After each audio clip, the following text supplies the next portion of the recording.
Warmest Dasara and Vijayadasami greetings to all my Nadanidhi students.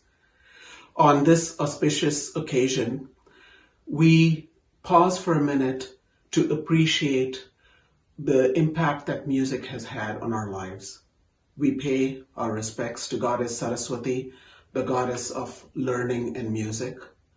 We acknowledge the enormous impact that all our gurus have had on us, guiding us through our music journey. It is indeed a good day for us to pause and reflect on how much we have developed and grown over the last few years. This is the second year in a row that, due to the pandemic, we are celebrating our annual Vijayadasami with a virtual celebration. I've definitely missed seeing all of you and interacting with you on a one-on-one, face-to-face basis in classes and getting ready for concerts. However, we've made the most of our virtual time together, and I'm tremendously proud of the progress each one of you has made over the last 18 months in this virtual setting. You have learned a lot, you have gotten ready for performances and competitions and done really well. As I think about the way each one of you has approached this very special Vijayadasami project that we're going to see today, I am incredibly proud of the effort and the passion that you have put into your presentations. I have had the distinct pleasure of working with each one of you to listen to your ideas on what you'd like to do and help you develop these ideas for our presentation today. Some of you have done research and delved deep into your specific topic. You have learned a lot of music along the way as you've put a lot of thought into it. And for that, I'm very proud of all your work. Some of you, I have forced you to go outside your comfort zone and expand the creativity with which you have approached your project. And you have done an outstanding job in delivering on that.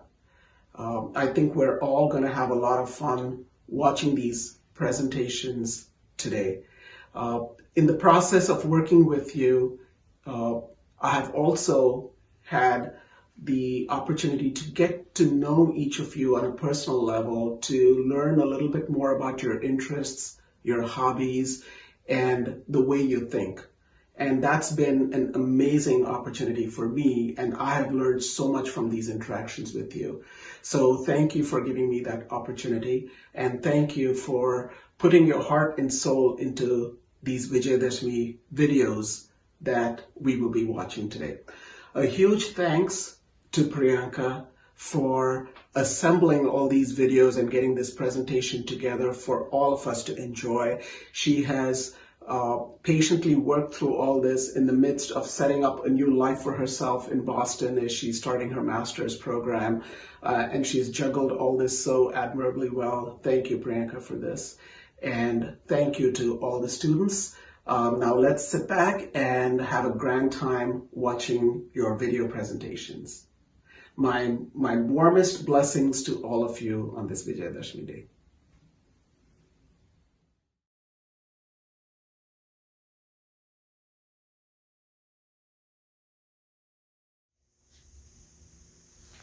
Namaskar, Shrikant Uncle, Vijay Auntie. Hello everyone. Happy Vijayadashami. I still remember 10 years ago, around this time, September, October time in 2011, I started to learn Veena from Shrikant Uncle. It all started off with me going to his house one evening with my parents, and I remember singing one of the Malahari Geetams to him.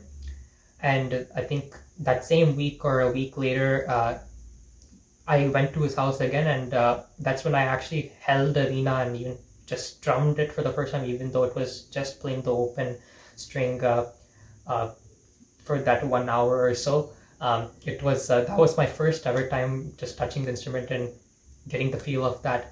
And I still remember that, I think a couple of weeks later on the Vijayadashami day, in 2011 at the Concord Temple. We had the student performances like how we do every year. And I remember at the very end of the performance, he introduced me in front of everybody, and I remember being really excited about that. And that's how my journey at Nagadi officially began.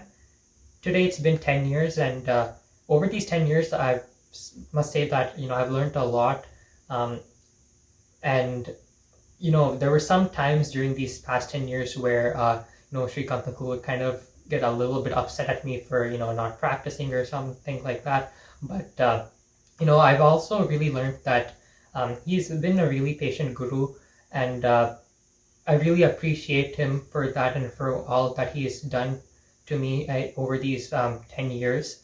And training for different concerts, training for competitions, especially more recently in the last 2-3 years, and even online, the recent 1 year with the COVID and all that, even through the online classes, and even preparing for online concerts and all that, I really learned a lot from him, and he's given me many ideas and how to approach different ragams and manodharmam, which I really appreciate, and that's overall helped me improve my musical knowledge.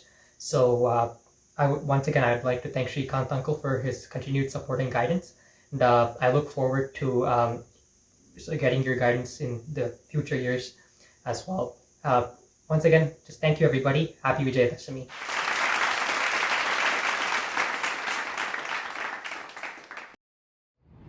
Hi everyone, my name is Preetika, and as I am away at college and unable to access the Veena, Srikant Uncle asked if I could speak a few words about what the Veena means to me instead.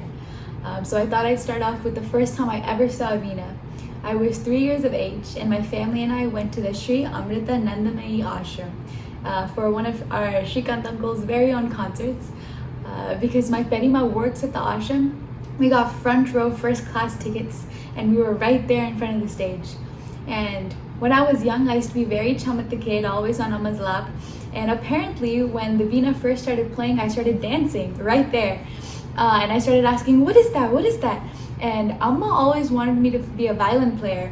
So Veena was never on the table. But after seeing my enthusiasm, she was like, okay, let's look at Veena now. And that continued up till now, my excitement for Veena. I've always been mesmerized by how it sounds. The fact that it's so intricate, how much bhavam you can bring by only playing through 4 strings. It astounds me how you can make that noise and how you can make people feel without saying any words. Performing with the Veena for me, alone on the stage, lights, like absolute silence, just me and the music, that feeling is unmatched, and it's been a feeling of comfort for all of these years. And then one class, Uncle put me with Ananya Devanath, and I'm so happy he did that, because she's a brilliant player and she pushed me to be better. And that's one of the things I love about music in general, is a healthy competition between us, how we are so proud of one another, and yet we use that pride to make ourselves stand taller, play better. So I wanted to thank Ananya for her help in making me a better player. And we are so privileged and honored to have a guru like Srikant Uncle teaching us to have a guru so knowledgeable and kind, and he's one of my favorite people ever, and I'm so thankful that I was allowed to learn from under him. So happy Vijayadashami to all of you. Thank you so much for the opportunity to learn Veena, Srikant Uncle. Thank you again.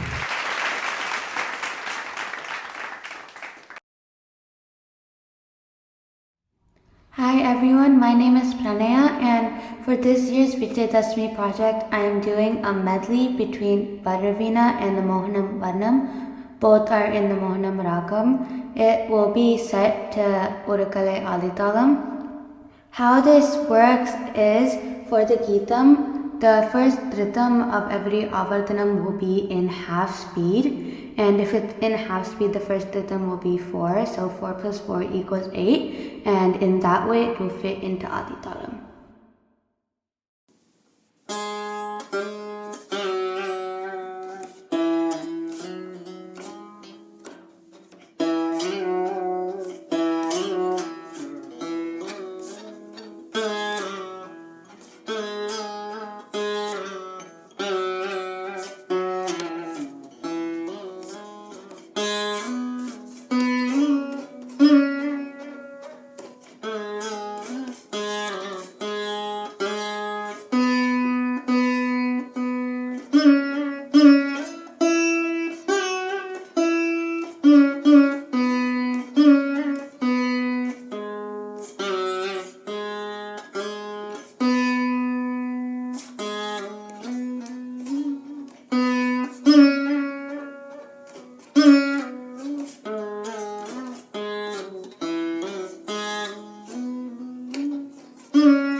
Namaskaram, my name is Shruti Sham, and for this year's Nadanidhi Vijayadasami project, I will be presenting a small exposition on the Ragam Bhairavi in a Kriti Lalite. To start my presentation, I will tell you about the Lagudi Panchratnams, of which Lalite is one. There are 5 Kritis in this collection, hence the name. Lagudi Panchratnams translates to 5 gems of Lagudi. They were composed by Saint Tyagaraja, who was then visiting the place Lagudi. The presiding deity of this place is Pravita Srimati, which was Saint Tyagaraja's inspiration. The first of the Panchratnams is Isha Pahimam in the Ragam Kalyani set to Rupakatalam. The next is Lalite in Bhairavi set to Aditalam. Third is Gati Nivani in Thodi set to Aditalam. The fourth is Mahita in Kambodi set to Tishrajati Tibratalam. And finally there is Devashri in Madhyamavati set to Mishrajapatam.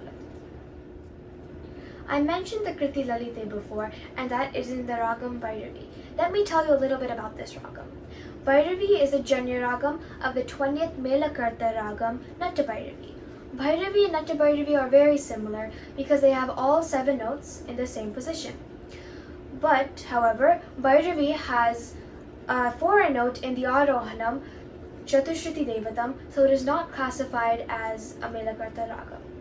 This is a Bhairavi Arohanam Avarohanam.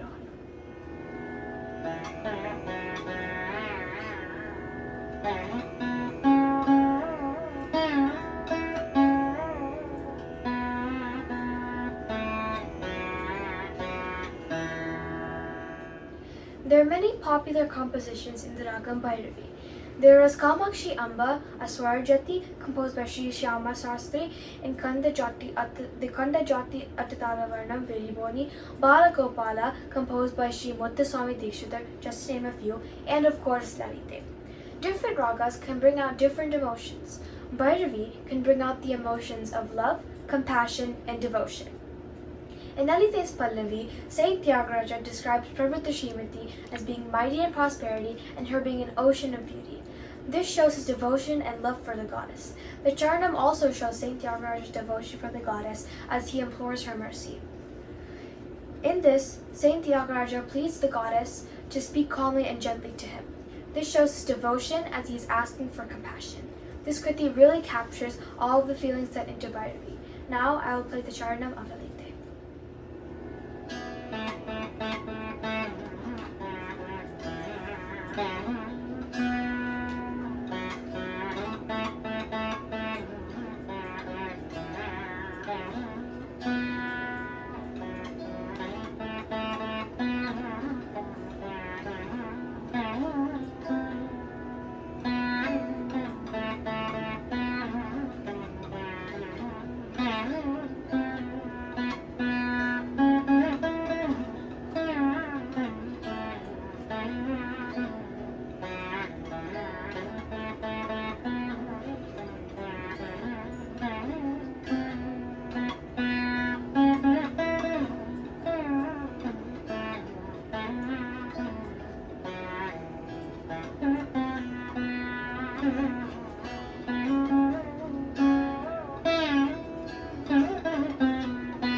I hope you enjoyed this presentation on Lalite and the Ragam Bhairavi. I would like to thank my guru Shrikant uncle for providing me with this opportunity and teaching me all these songs. Thank you for listening. Happy Vijayadasami.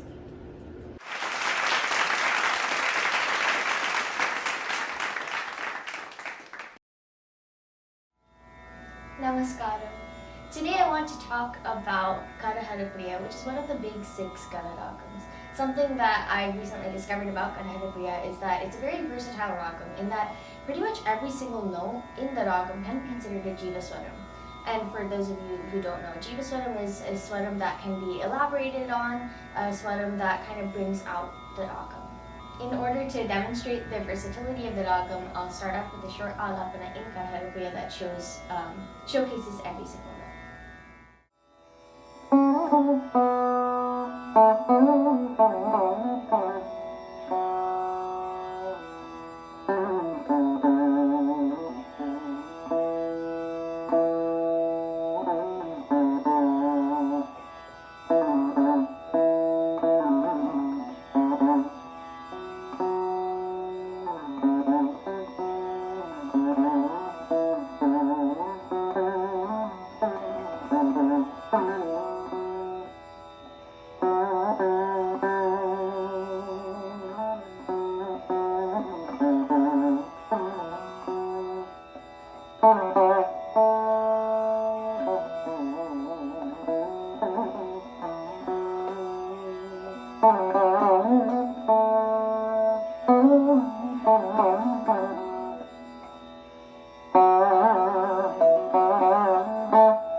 Another interesting thing I found was that a lot of the songs that you hear in Kanahadapriya, a lot of the very common ones, all start on different notes in Kanahadapriya.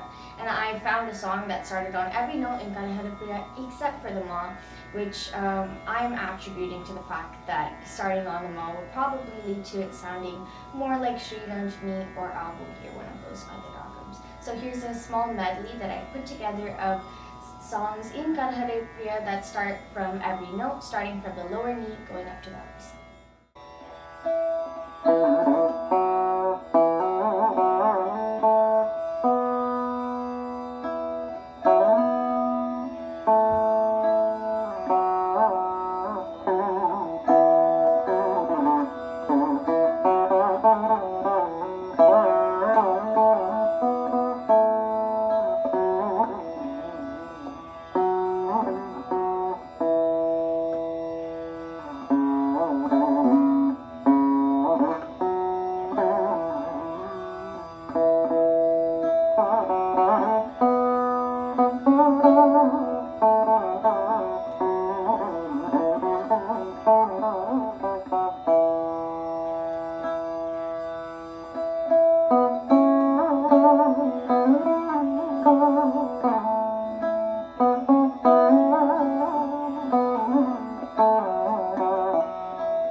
Namaskaram to Shrikant Uncle and my fellow Nadanidhi students.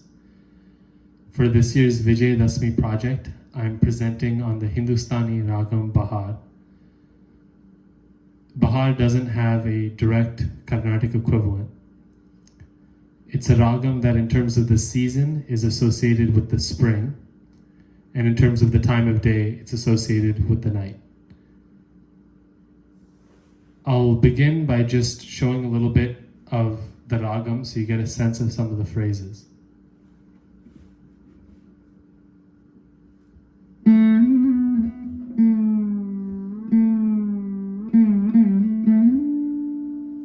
So if you'll notice that mean gamakam between going from the ma to the ga continuously is an important phrase in the ragam. And that's also an important phrase, the slide from the ma to the ni. This is what distinguishes Bahar from other similar ragams. For example, Kannada is probably the closest Carnatic equivalent, and Kannada has a ma to da transition. So Kannada would go, whereas Bahar would go.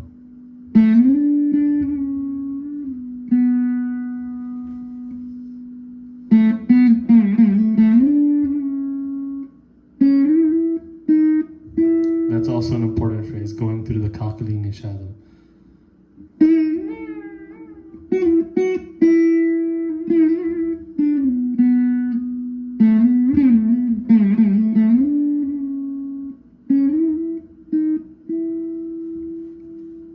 Now that you have a general sense of the ragam, now I want to try showing the ragam with the time of day it's associated with, which is the night. So I've taken a recording of the famed Hindustani violinist Dr. N. Rajam, in which he plays Bahar, and I've also played it along with the recording, and I've set it against some sounds of the night to give a feeling of the mood of the ragam.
Namaskarams to all. Happy Vijayadasami. My name is Dhruva Kotikalapudi, and for my Vijayadasami project this year, I would like to talk about the similarities and differences between the ragams Maya Malavagaula and Pantuvarali. Maya Malavagaula is a starting ragam which most of you would be familiar with. A few popular kritis in this ragam are Deva Deva by Sri Swati Tirunal, Devi Sri Tulasamma by Sri Tyagaraja, and Meru Samanadira also by Sri Tyagaraja. Another name for Pantuvarali is Kamavardhini. A few popular kritis in this ragam are Ennaganu Rama Bhajana by Sri Bhadrachala Ramadasu, Shivashivayana by Sri Tyagaraja, and Raghuvara also by Sri Tyagaraja. The notes in Maya Malavagaula are Shadjamam, Siddha Rishabham, Antara Gandharam, Suddha Madhyamam, Panchamam, Suddha Dhaivatam, and Kakali Nishadam.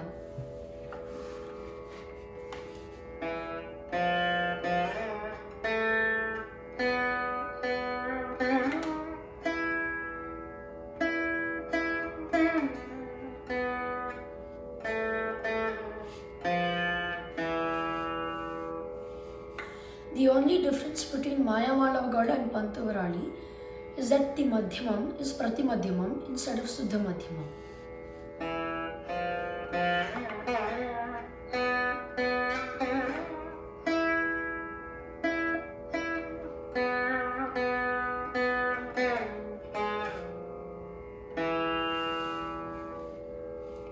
This small change in notes helps create a big change in emotion.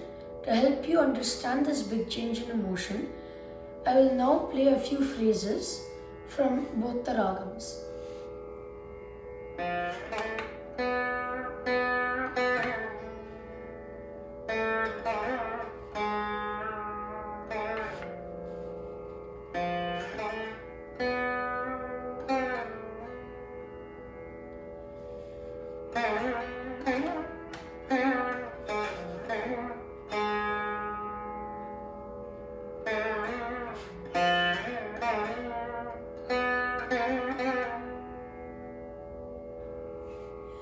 I will now play a medley that consists of two songs, one from each ragam.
Namaskaram.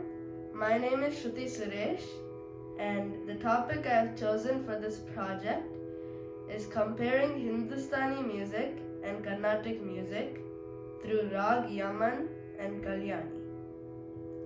I chose this topic because I like listening to Hindustani music sometimes in the evenings or in the night times, or basically generally in the later time of the day, because it makes me feel calm and peaceful and like I'm winding down for the day.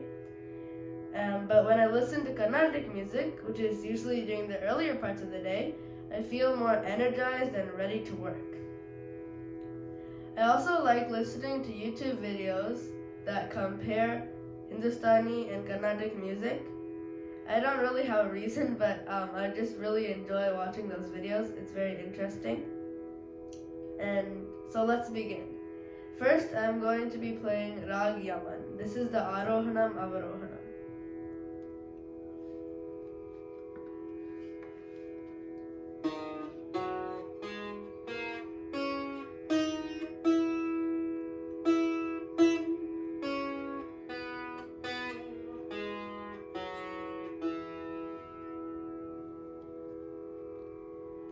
As you can see, there are more plain notes and simple notes than you would find in Carnatic music, and there are less quicker movements between the notes.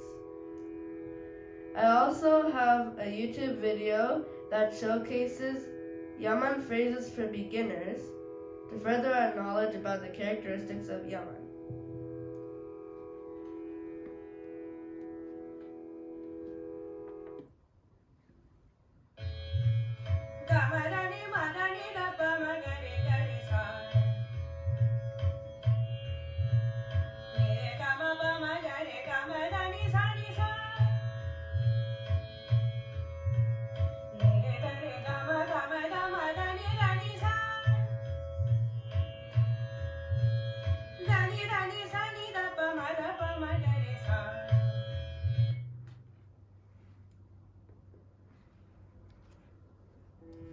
I tried some of these phrases on the Veena to see what it would sound like, so this is what it sounds like.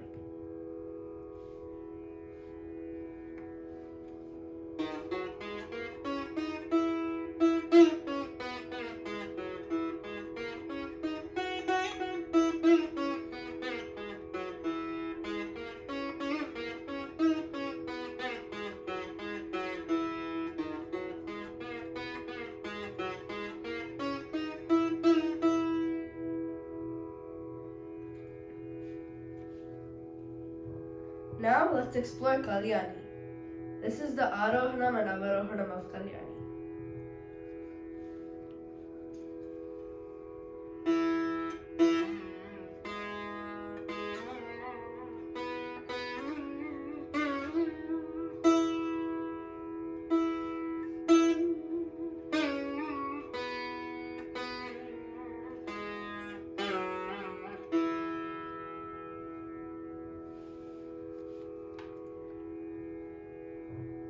So as you can see, there are more big heavy gamakams than you would find in Hindustani music.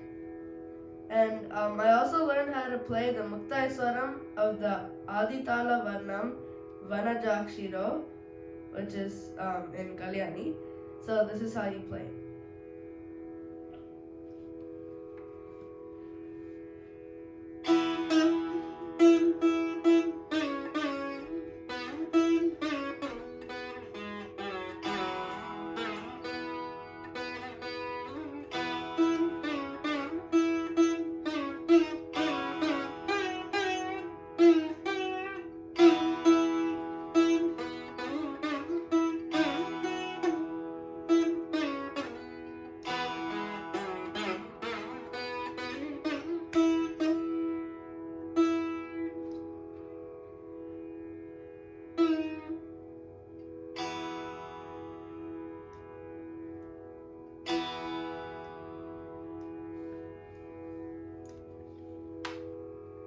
As you can see, there are also a lot of spuritams here and there, not as many as you would find in Hindustani music. And that concludes my presentation. Thank you so much for watching.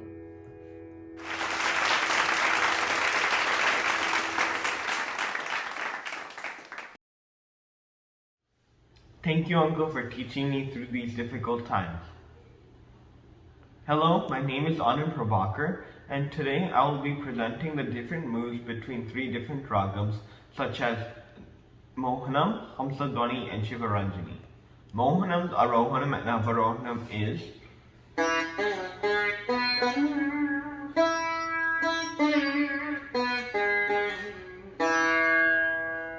Hamsadwani's Arohanam and Avarohanam is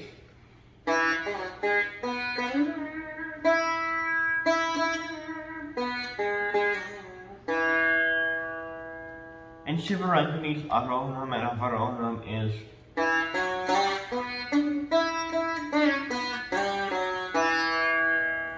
Note the only difference between Mohanam and Hamsadwani is that in Hamsadwani, instead of a ni, there is a da.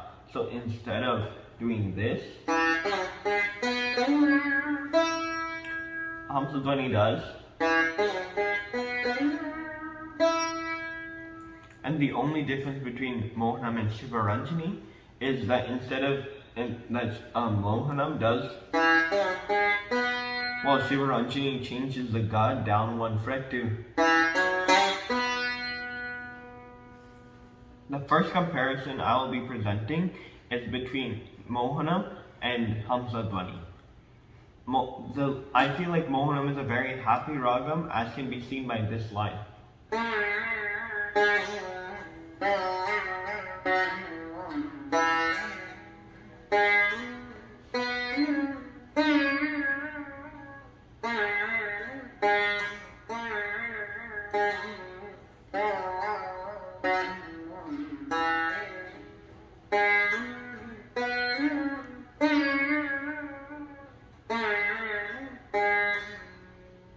The Sahityam to this line is Nikila Loganayaka, which translates to "you are the leader of the whole world," which has a very positive connotations.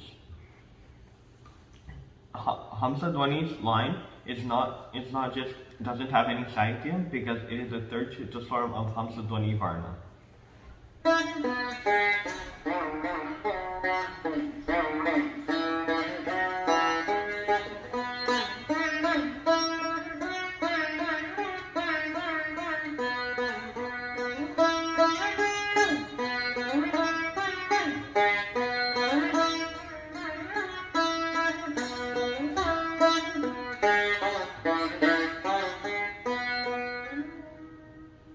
As you can see, Hamsadwani is very cheerful and happy. So both Mohanam and Hamsadwani are very happy and cheerful ragams. The next comparison I will be presenting is Mohanam and Shivaranjani. Shivaranjani's line is this.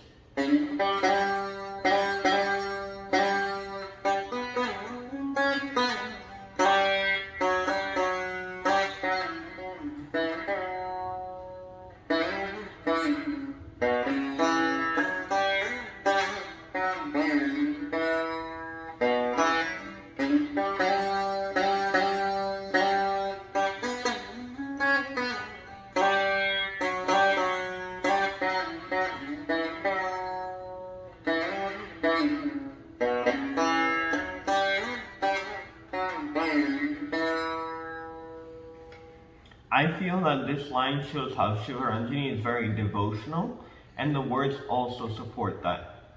For example, the first part is Korayundram Illai Marimurti Kanna, which translates to "I have no complaints, O Krishna." The second part is Korayundram Illai Kanna, which also translates to "I have no complaints, Krishna." And the last part of this line is Korayundram Illai Govinda, which again translate to "I have no complaints, Krishna." Compared to Mohanam's happy and cheerful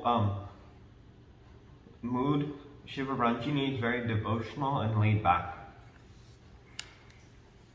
As you can see, the very small changes in the ragams Arohanam and Avarohanam can create a very different moods between the two ragams in their varnams and kritis. Thank you for listening.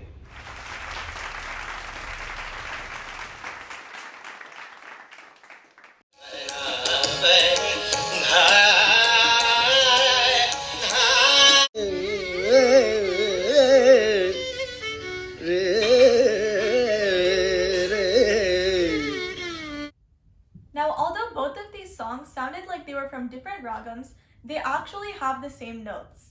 The first clip I played was from the Hindustani raga Kalavati. Now let me tell you a little bit about the history of Kalavati. Kalavati was actually derived from the Carnatic Melakarta raga Yagapriya, and it was popularized around. Like we have Melakarta ragams in Carnatic music, the Hindustani equivalent is a That. Kalavati falls under the Kamaj That. Now similarly, the second clip I played was from the Carnatic equivalent to Kalavati, which is Valach, which is a ragam that many of you might have already heard of. Valach is a janyam of the Melakarta Harikamboji. I will now discuss the raga behavior of both ragams. To start with, I will first play the Arohanam and Avarohanam of Valach.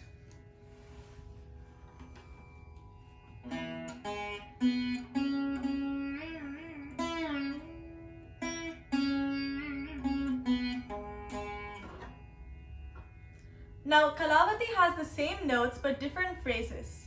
Kalavati phrases often start on Ga, and here's a common note combination.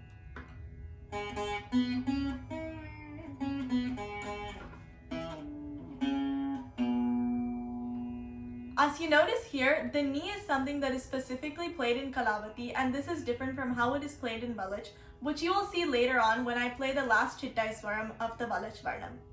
Now, when returning to Sa, a descending meend, which is a glide in Hindustani music, is taken from Ga to Sa. As you noticed when I was playing the Arohanam of Valach, this Ga to Sa slide is similar to Valach because it has a Jaru, which is equivalent to a meend, from Ga to Sa as well. Now, I will play some clips from a Kalavati bandish or composition to better show how the ragam goes.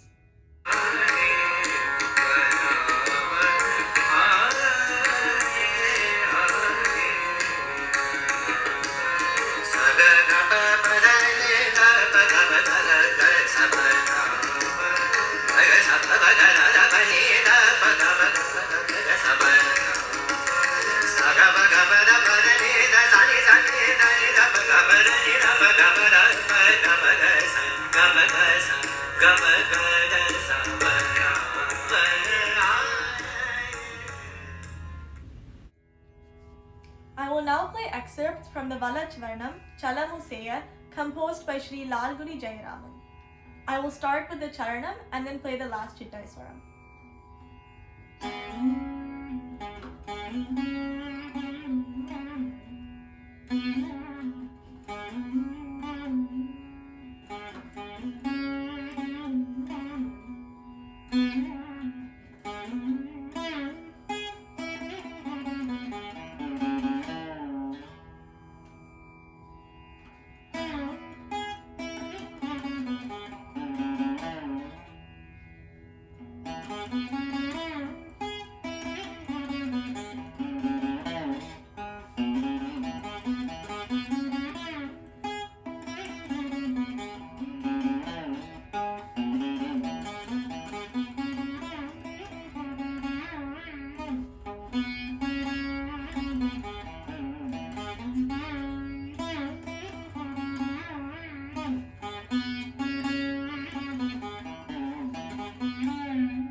Namaskaram.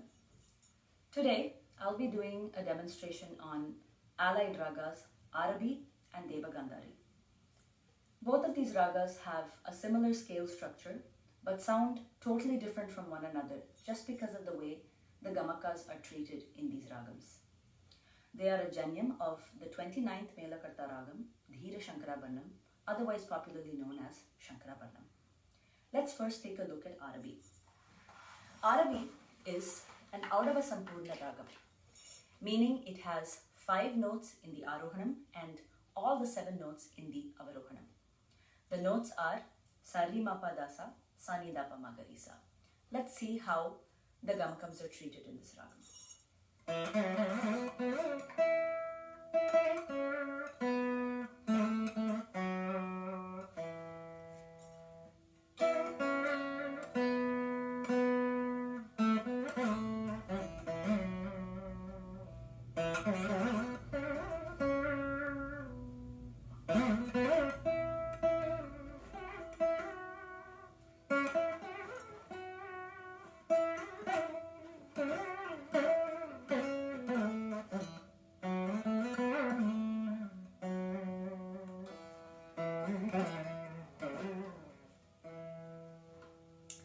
Some observations to make are that the ni is almost like a second sa and the ga is almost like a second ma. So it's like you're hearing sa sa da pa ma ma ri sa, but what you're saying is sa ni da pa ma ga ri sa. Another observation to make is the way the da and the ri are separated from the previous note and they're slightly extended when they're played.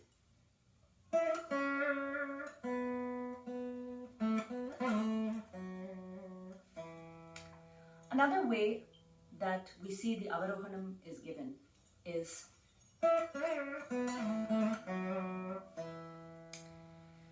this version of the Avarohanam is most prominent in Tyagaraja's Pancharatna Kriti, Sadhinchane. I will play a Charnam line to demonstrate this. Note how he never employs the knee on the way down.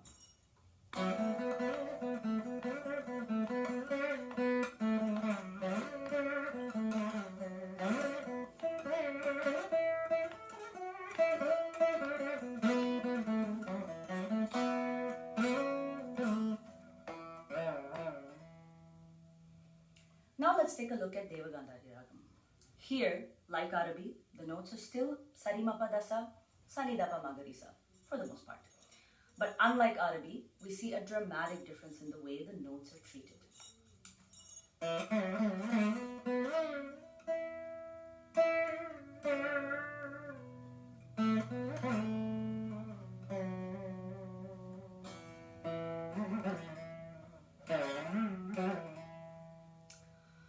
Here are some things that we notice that are unlike Arabi Raga is that there's a slight drag to the da from the ni and from the ga to the ri.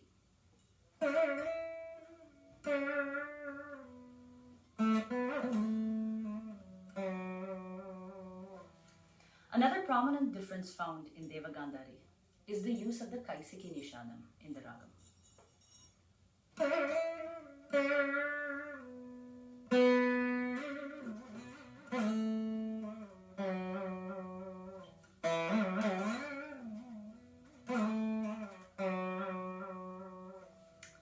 This is demonstrated beautifully in Sri Lalgudi G. Jayaraman's Devagandhari Varnam, especially in the Charnam line.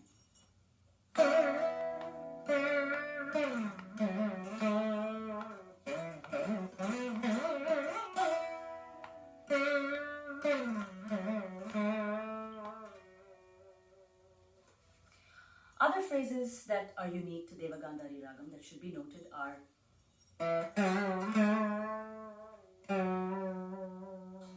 and.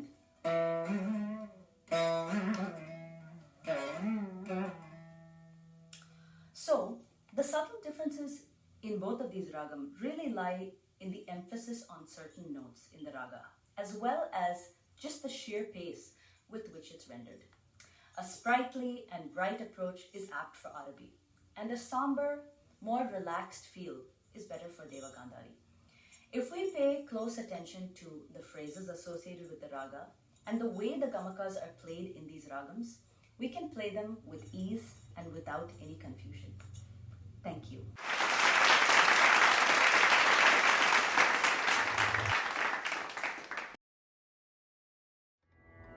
Namaskaram everyone, this is Anaga, and today for my Vijayadasami presentation, I will be doing a short presentation on the ragams Kiravani, Mayamalu Gaula and Ganamurti. To start off with, I will be playing the Arohanam Avarohanams of all three of these ragams. The Arohanam and Avarohanam of Mayamalu Gaula goes...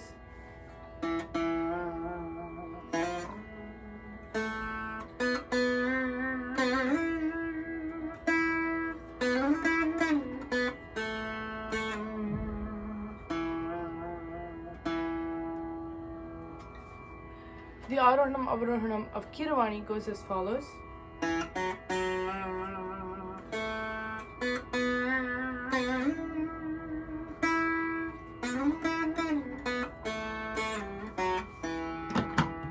And finally, the Arohanam Avarohanam of Ragam Ganamurti goes as...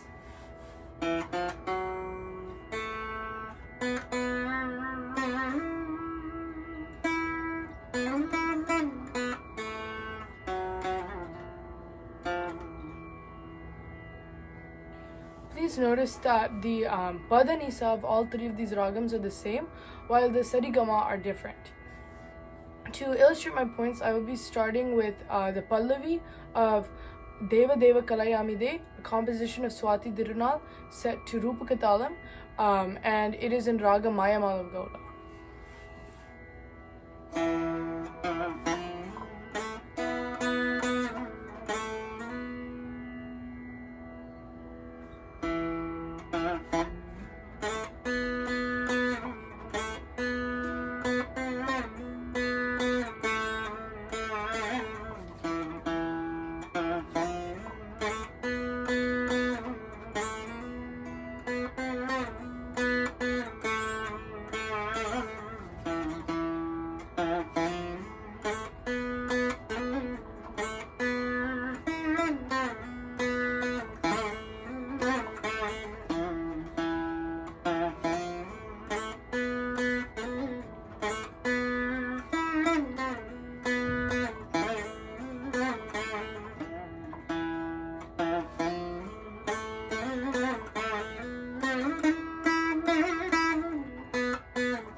As we saw in this song, the Pallavi starts on the note Sa, which is something I noticed in a lot of compositions in Maya Malavagola.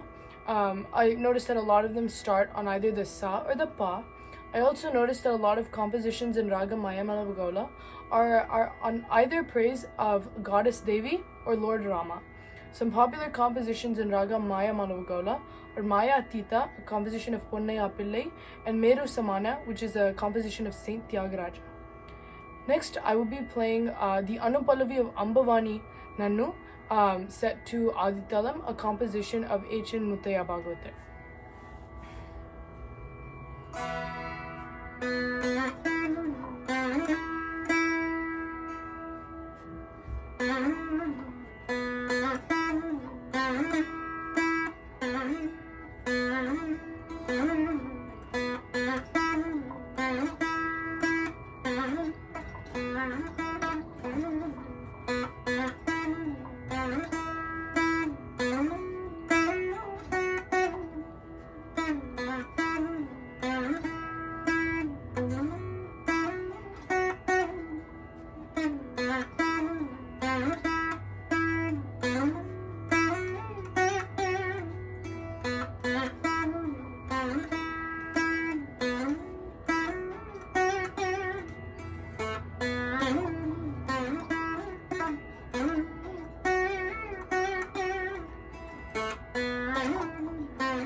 Like Maya Malvgola, I noticed that a lot of songs in Kiravani start on the sa and the pa. I also noticed that a lot of compositions in Kiravani are in praise of Lord Krishna or Goddess Devi. Some popular compositions in this ragam are Devi Niriye Tune, composed by Papanasam Shivan, and Kaligi Yunte, a composition of Saint Tyagaraja. Unfortunately, I don't have time to play a composition in Ganamurti, but some observations I had on Ganamurti are that compositions generally start on the ga and the sa. Ganamurti is a pretty rare ragam, so there weren't many compositions, but of those that were there, they start on the ga or the sa. And compositions in ragam Ganamurti are in praise of Lord Muruga or Lord Krishna. Thank you so much for listening to my presentation. Happy Vijayadasami.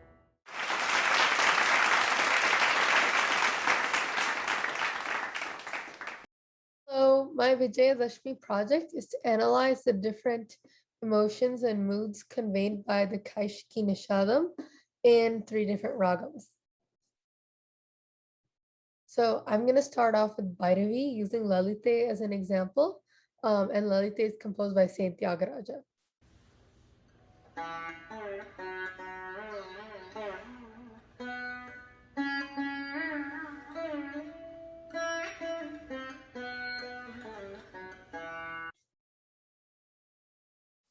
So let's look at this line to start.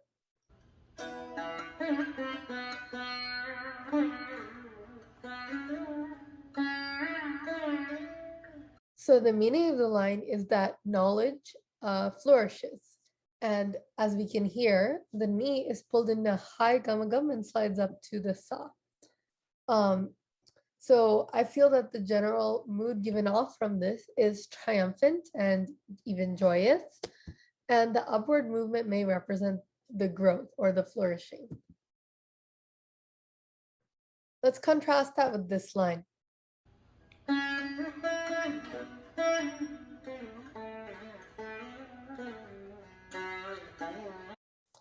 The meaning is, Saint Tyagaraja explains, "Mother, am I not an ignorant boy?"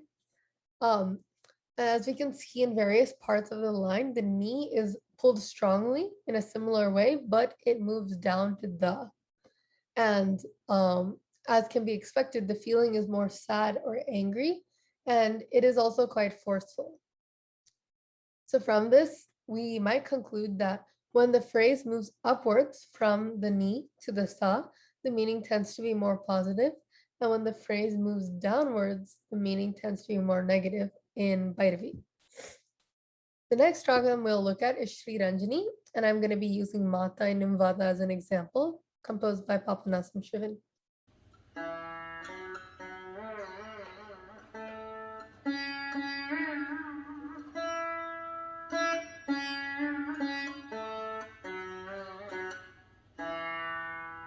So here's the first line.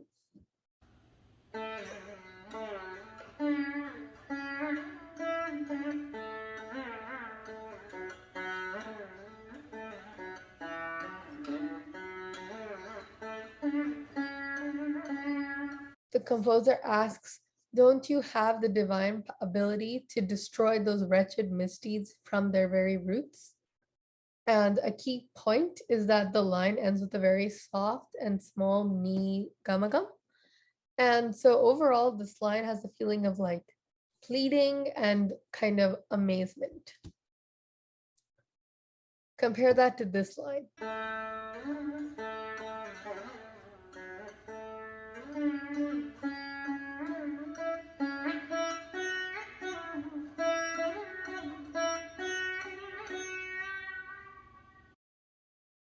The line asks, "Is it justice to let me, who is already falling so low, to fall even more?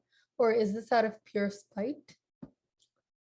In this situation, the ni is pulled strongly as compared to the last line, and it moves up to the sa. The feeling is quite angry and frustrated. So this is a little different from Vairavi, where generally upward movement represented a happier feeling. So in Sri Ranjani, I can conclude that A small gum, when it's used, the feeling is more soft, whether it's happiness or sadness, it's a more muted kind of feeling.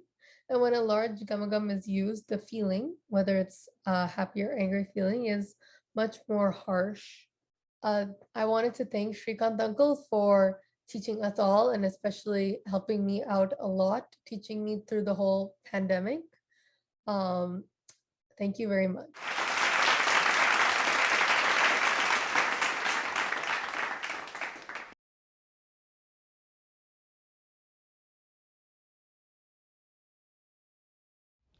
Hello, my name is Neha and this is my 2021 Vijayadasami project. Vijayadasami or Dasara is a celebration of good over evil, and it marks Rama's victory over Ravana, the 10-headed demon who had abducted his wife Sita. Ravana, who had served enough penance to please Lord Shiva, had been granted invincibility. The more powerful he became, his greed and arrogance led to numerous wrongdoings, including his own destruction. Rama, the reincarnation and seventh avatar of Lord Vishnu, who had taken Rama's form in order to restore the stability of righteousness and unrighteousness, which had been thrown off balance by Ravana. My project will be focusing on the reincarnation of Lord Vishnu as Rama, and I will be playing Kamala Jadla followed by Padmanabha as musical representations of this. The Geetam is Kamala Jadla, the Ragam is Kalyani, and the Talam is Dishijati Tivra Talam.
The next Geetam is Padmanabha, the Ragam is Malahari, and the Talam is Dishijati Tivra Talam.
closes Golu.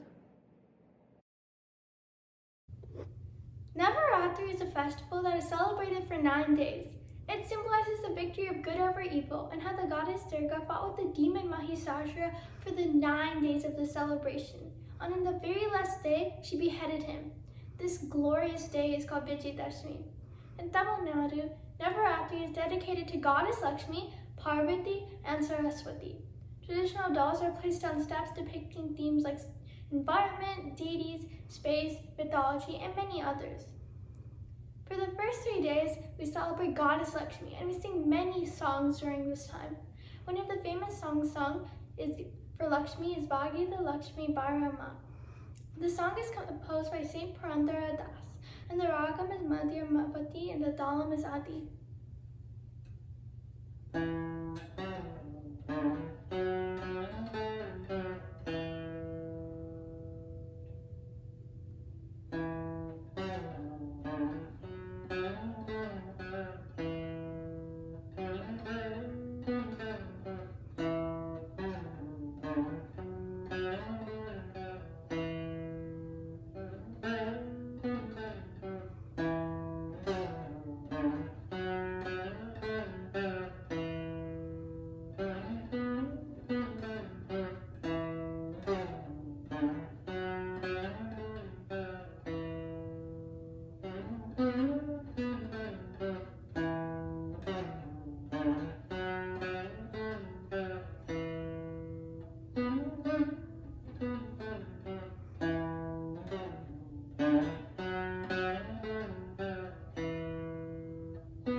My family and I celebrate Golu every year by setting up steps and calling family and friends over.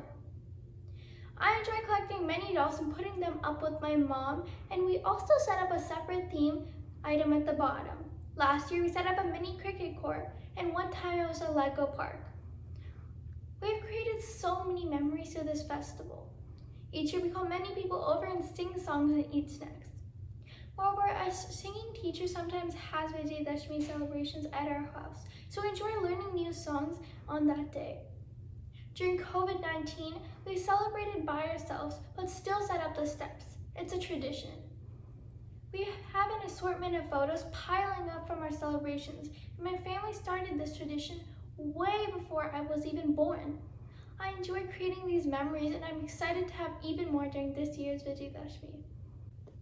The next 3 days celebrates Parvati. There are many famous songs for Parvati, but one of my favorites is Aigiri Nandini. The composer is unknown.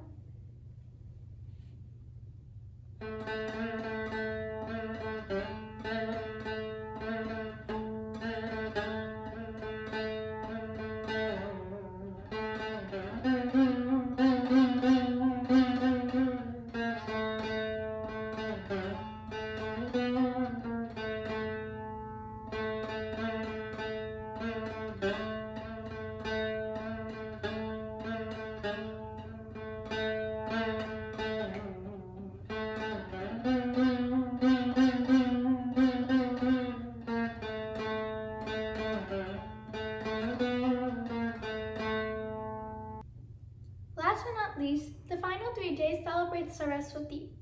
Saraswati is one of the gods my family loves to sing songs about. Each year, our family puts up books near gods at this time and prays for good education. The song on Saraswati that I'll be playing is Sri Saraswati Namaste. The composer is Muthuswami Dikshita and the ragam is Arbi. The talam is Rupakam.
name is Anvesha and I will be presenting Bhakti to Lord Rama as a path to salvation. I would like to thank my guru Srikant uncle for giving me this opportunity and also my parents for helping me out. I'm going to talk about how the great Saint Sri Tyagaraja Swami has attained salvation through Bhakti to Lord Rama. Music plays an important role in attaining salvation and is considered one of the easiest ways to do so. Many people have expressed their love and devotion to God through music. To name a few, Sri Tyagaraja Swami, Annamacharya, Muthuswami Dikshita, Mirabai, and so many more. I would like to go over the life of this great saint Sri Tyagaraja Swami, also known as Tyagaya. As we all know, Sri Tyagaraja Swami is one of the Trinity composers. Tyagaraja was a great Bhakta of Lord Rama. The only meaningful act for him was to completely surrender himself to Lord Rama. He was very immersed in Rama Bhakti throughout his life until his Samadhi. Tyagaraja was born as Kakarla Tyaga Brahmam in 1767 to a Telugu Brahmin family. Tyagaraja began his musical training at an early age under Sonti Venkata Ramanaya, a music scholar who was impressed by the child prodigy. Tyagaraja regarded music as one of the ways to experience God's love. His compositions mainly consist of devotional or philosophical nature. He has given us many gems, and the most notable are the Pancharatna Kritis, which are very dear to every musician.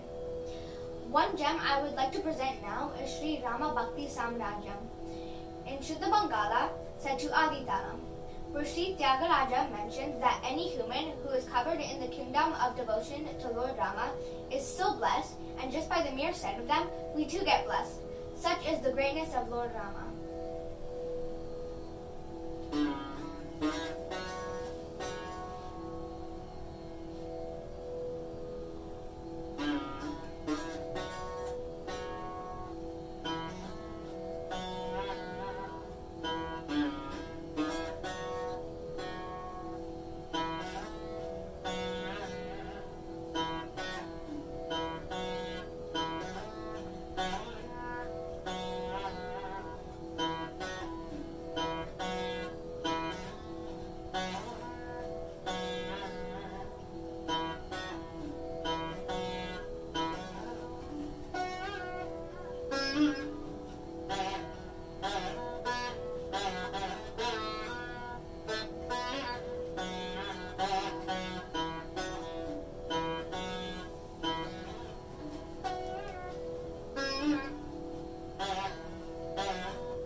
Such was Sri Tyagaraja's devotion to Lord Rama that he could not take up the king's offer to become a court musician.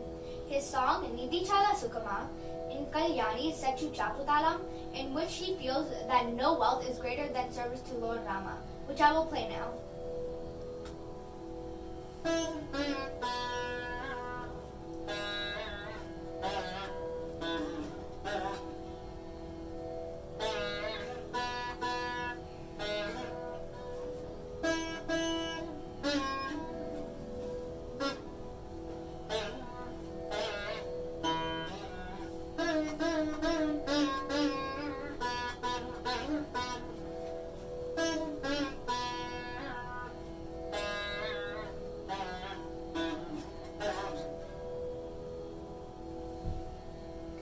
We have many such beautiful compositions that are a great treasure to all of us.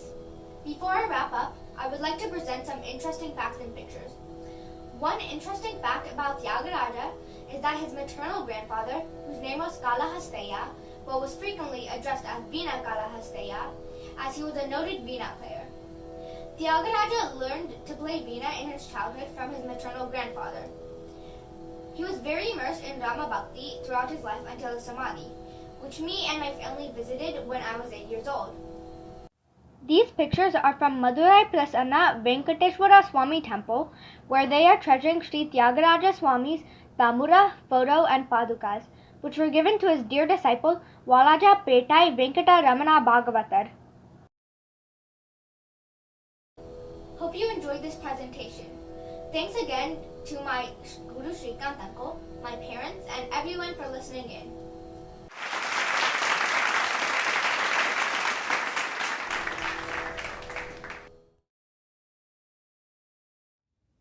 Hi, my name is Avinash, and today I'll be talking about one of my favorite festivals, Ganesha Chaturthi. Ganesha Chaturthi is a Hindu festival that celebrates the birth of Ganesha, when his father, Lord Shiva, severed his head and replaced it with the head of an elephant. Starting on the 4th day of the month Bhadrapada, which is the 6th month in the Hindu calendar, Ganesha Chaturthi is celebrated for 10 days. To start the festival, people get small idols of Ganesha on platforms and they use these to worship him. The idols are worshipped in homes or in decorative outdoor tents. To start, you would begin with the Prana Pratishta, which is meant to give life to the statues. Next, the worshipper would do the Shodachopachara. Shodachopachara means 16 ways of paying tribute, and in this section of the worship, you would sing bhajans from the Vedas or the Ganesha Upanishad. At the same time, you would put sandalwood paste on the idol and decorate him with yellow and red flowers. In addition, you would offer the idol jaggery, coconut, and modakas, which is considered to be Lord Ganesha's favorite sweet. To end Ganesha Chaturthi, everyone takes their statue to a local river and submerges it. This represents Lord Ganesha traveling to Mount Kailasa to see his parents, Shiva and Parvati. This is a short overview of Ganesha Chaturthi, which is celebrated in most of Maharashtra and sections of West India. I will now be presenting a medley of 3 songs to honor Lord Ganesha. Each of these 3 songs is by a different composer in a different language. The first is a Telugu song, Vinayaka Ninnu, in Hamsudoni Ragam, composed by Ramakrishna Bhagavatar. The second is a Tamil song, Gajavadana Karuna Sadhana, in Sri Ranjani Ragam, composed by Papanasam Shivan. The third is a Sanskrit song, Mahaganapatim, in the Ragam Nate, composed by Muthuswami Dikshitar.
will be presenting 3 different songs on Lord Narayana in 3 different languages.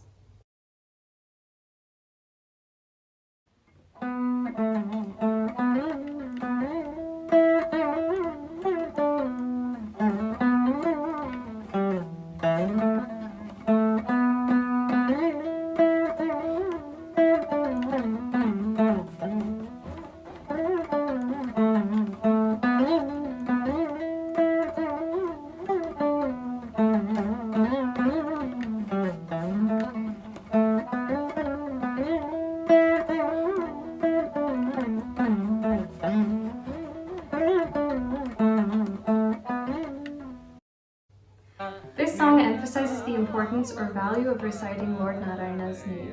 It states that during both the highest and lowest of times in our lives, Lord Narayana's name should be in our prayers and therefore a constant presence. The last line of the second charanam, Purandaradasa, very beautifully states, "O Hari, let me keep your 1,000 names in my mind always, rather than only thinking of you at the time of death." One thing to note is that the lyrics are very colloquial Kannada, used in order to appeal to the ordinary, everyday bhakta.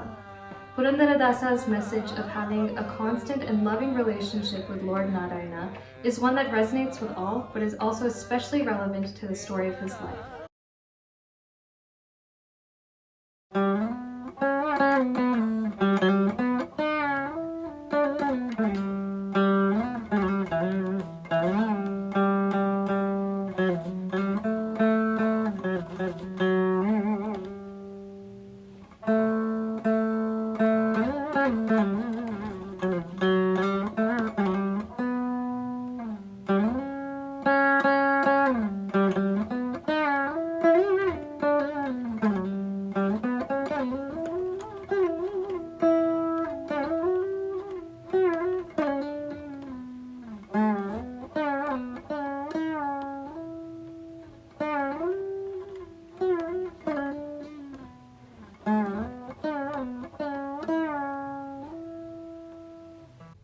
This song describes the emotions that are evoked when one sees Lord Narayana. The ragam Karana Ranjani translates to pleasing to the ear. Much like that, the lyrics describe how the sight of Lord Narayana is pleasing to his devotees. A line that stands out from the charanam is, having seen the sight of Lord of Vaikuntham on earth, I am ecstatic from it and sing and celebrate while chanting Om Namo Narayana. Ambujam Krishna's lyrics are full of bhavam and poetic imagery. The charanam of the song contains specific poetry or rhyming scheme popular in the Tamil language, where the first word of every line sounds similar.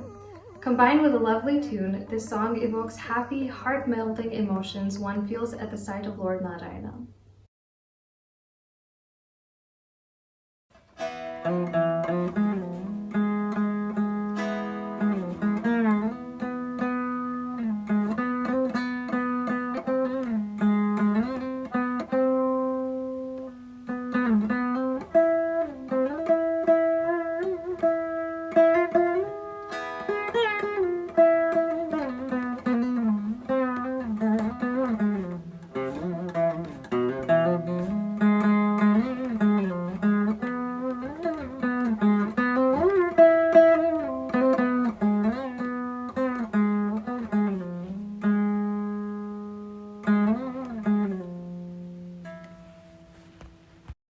This song focuses on the transcendental aspect of God and how Lord Narayana is all around us. The song goes deeper and describes more than just the Lord's physical presence, instead talking about the multifaceted aspects of Lord Narayana.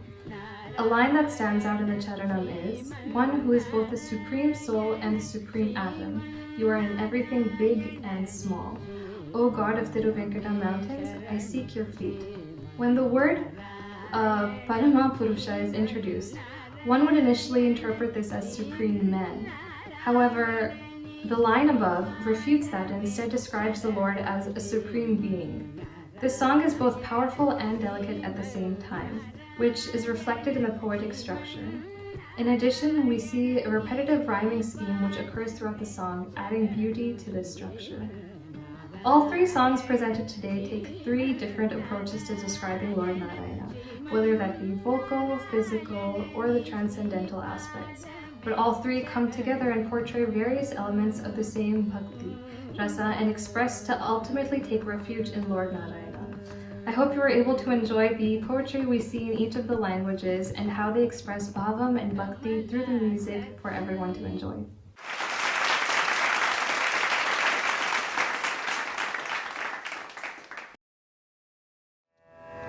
Namaskaram. Happy Navaratri to all. On this auspicious occasion of Devi Navaratri, I would like to present Kritis on Tridevi, Lakshmi, Parvati, Saraswati by Trimurti, Tyagaraja, Shyama Shastri, Dikshita in three talat, Deshadi, Mishracha and Rupaka. In this Sri Ranjani Raga Kriti, set in Deshadi, Tyagaraja says, Sariyavare Shri Janakini Sariyavare. O Devi Janaki, Mahalakshmi, who is equal to you? No one is comparable to you.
Shyama Shastri in this Ananda Bhairavi Raga Kriti, set in Mishra Chapu, says, Sharanagata Rakshaki Nideyani Sada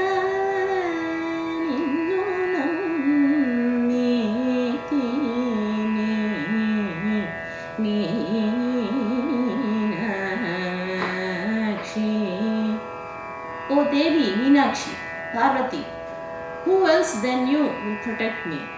I always believe you alone are the protector of those who seek refuge.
In this Arabi Raga Kriti, set in Rupakam, Dikshita prays Vasavadya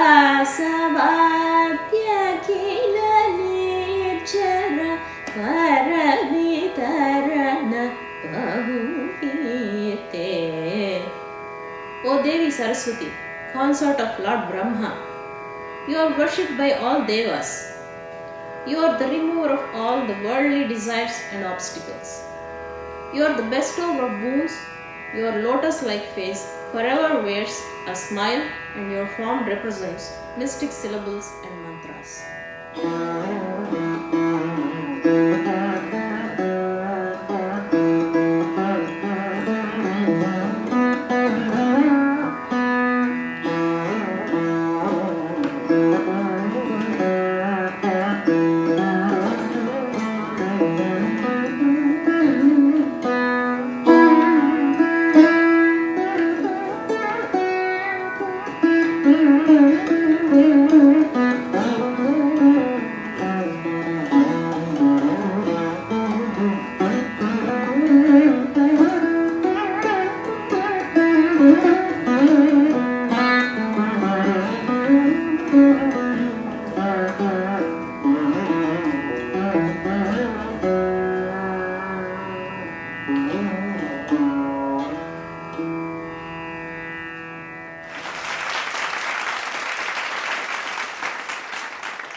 Namaste, my name is Srilasya. Today I'll be talking about Kasi. Kasi is the most sacred city in India. This is because the formless Lord Shiva took his form there. He also gave form to Lord Vishnu, who in turn gave form to Brahma and the universe. Hence he is called Vishveshwara, Vishva Ishvara, meaning the Lord of the universe. In Kasi, there is a famous temple for the deity Kalabhairava. Once, when Lord Shiva got angry at Brahma, he created Kalabhairava, who beheaded one of Brahma's original 5 heads. As this was a sin, he had to carry around the head for a long time. Finally, when he reached Kasi, he was atoned for his sin and made the protector of the city. No one can enter Kasi without his permission. I'll be presenting a song, Kalabhairavam Bhajeham, composed by Sri Muthuswami Dikshitar, who spent several years in Kasi composing kritis on the deities over there.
Once, Saint Vedavyasa traveled to Kasi along with a large group of his disciples. To his dismay, no one offered him food that day. In his anger, he prepared to curse the entire city to starvation. At that moment, Mother Annapurna appeared and provided food for him and his pupils. She then banned Saint Vedavyasa from ever entering the city again. She also granted a boon to the city that Kasi will always be full of food. Hence, we call her Annapurna, full of food. I'll be presenting a song called Annapurne Visalakshi, also composed by Sri Muthuswami Dikshitar.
I am blessed and fortunate to have my maternal ancestors from Kashi. My cousins also live in Kashi at the moment. I have also visited Kashi a couple times when I was younger.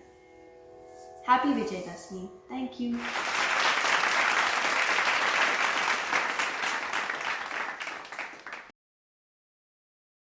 Hi everyone, my name is Mritika, and today I'll be talking about the Udupi Sri Krishna Temple.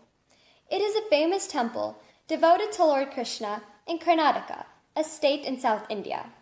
The founder of this renowned temple is a saint and philosopher by the name of Madhvacharya, who found the idol of Lord Krishna in child form in a block of sandalwood. He then founded a temple with the idol being the main god worshipped. This temple is famous for two reasons. This idol was found in a block of sandalwood and was in the form of Krishna as a child. The second reason is because of the Kanaka Kindi, which means Kanaka's window. Devotees flock from all over the world to see the statue of Balkrishna. When they go to take darshan of the Lord, they look through the Kanaka Kindi. I will now explain the story behind this famous window. A poet by the name of Kanakadasa was denied entry into the temple since he was of a lower class. Kanakadasa devoutly prayed to Lord Krishna from the outside through a small window in which he could see a partial view of the Lord. Kanakadasa composed the popular song Baro Krishnaya at that window. He sang it with so much devotion that Lord Krishna himself blessed him by turning to face the window so Kanakadasa could receive his darshan. Even today, devotees take darshan of the Lord through the window from which Kanakadasa got darshan of Lord Krishna, which is now called the Kanakana Kindi. I will now play the first couple of lines of Baro Krishnaya.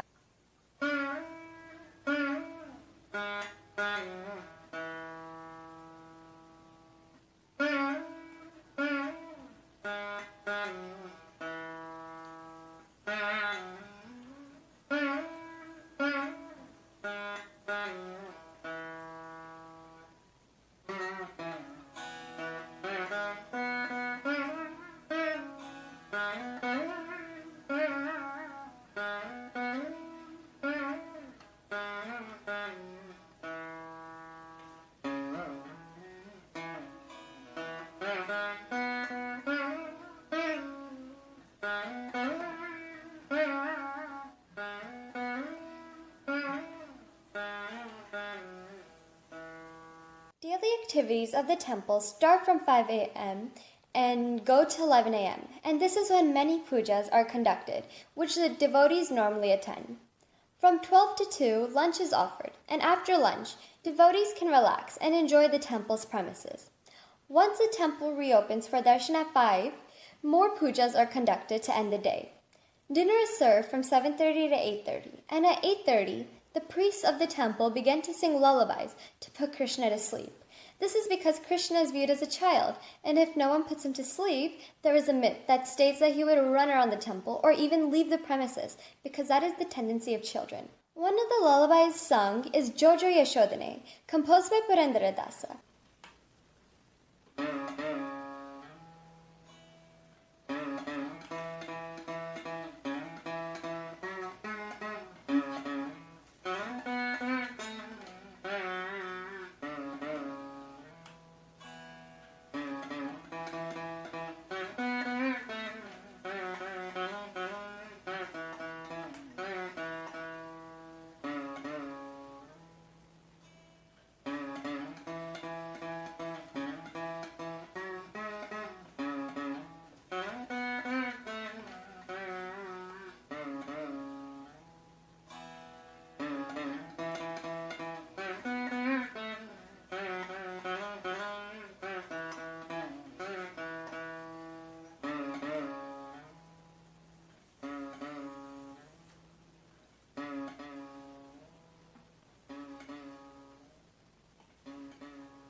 I have some personal connections to this temple because my family and I are followers of the saint who founded the temple, Madhvacharya. So this temple is a temple that most people in my family have visited. I personally have yet to go there, but most of my extended family have been there, and these are photos of them at the temple.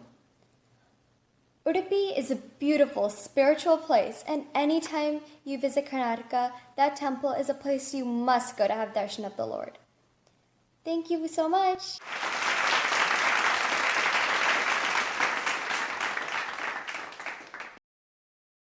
My name is Mekla Kannapan, and today I will be performing a piece about 4 temples that are important in South India. The shlokam about these temples is as follows. Shri Rangamangala Nidhim Karuna Nivasam Shri Venkatadri Shikharalaya Kala Megam Shri Hasti Shaila Shikharo Jwalaparijatam Shri Shan Namami Shirasa Yadushaila Deepam. I bow to Shri Ranganatha of Sri Rangam, Shri Venkateshwar of Tirupati, Shri Varadaraja of Kanchi, and Shri Tirunarayana of Melkote. M.S. Subbalakshmi has sung a viritam about this shlokam in the ragam of Vrindavana Saranga. I will first play her singing and then follow it with my meaning.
Thank you.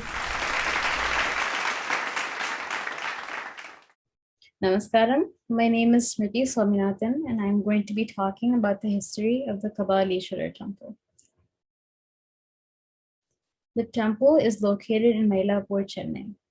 Kabaleshwar is a combination of the words Kapala, meaning head, and Ishwar, another name of Lord Shiva. According to the Puranas, this temple was founded in an act of penance by Lord Brahma to Lord Shiva. During a meeting of Brahma and Lord Shiva on Mount Kailash, Brahma failed to show respect to Lord Shiva, resulting in him essentially plucking off one of Brahma's foreheads. Brahma then decided to place a lingam in Mylapore in hopes of pleasing Lord Shiva. The phrase Mailaye Kaile or Kailaye Maile is said frequently, translating to Mylapore is equal to Mount Kailash and vice versa. My father's side of the family is from Mylapore, so my dad grew up regularly going to Carnatic kacheris, concerts, and visiting the Kabaleshwara temple. Here is a picture of my grandmother at the temple. The consort of Lord Kabaleshwara is goddess Karpagamba. The song Karpaga Manohara, composed by Sri Papnasham Shivan in Malayamartham, talks about the Kabaleshwara temple in the Anupallavi. In the lines, Chitpara Kabalesha Thirumailai Puri Palarum, where he describes the Kabalishwarar residing in Mylapore, referring to the temple. I will now be presenting the Pallavi and Anupallavi of the song Karpagamanukra.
Sri Gurubhyo Namaha. The Ranganatha Temple in Srirangam is the second largest temple in Asia and the third largest in the world.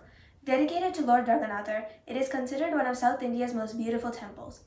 The temple is on the island of Srirangam, surrounded by the Kaveri and Kolladam rivers. The song I just played, Ranganayakam by Muthuswami Dikshitar in the Ragam Nayaki, is one of the many popular songs on Lord Ranganatha. In this song, Dikshitar wrote, I meditate on the Lord Ranganatha who is with the goddess Ranganayaki, referring to the deities of the god and goddess in the temple. The Sirti Seva is a special occasion which occurs at the Srirangam temple. This is the one time a year when the two deities are seen together. Next, I will play an excerpt from another Dikshita Kriti, Rangapura Vihara, in the Ragam Brindavana Saranga. The meaning of the Pallavi is, O Ranganatha, resident of Rangapura, may you be victorious. He was incarnated as the warrior of the Raghu dynasty. He took the form of Rama wielding the bow Kodanda.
An interesting fact about the Ranganatha temple is that it is the only temple which does the Ekanta Veena Seva.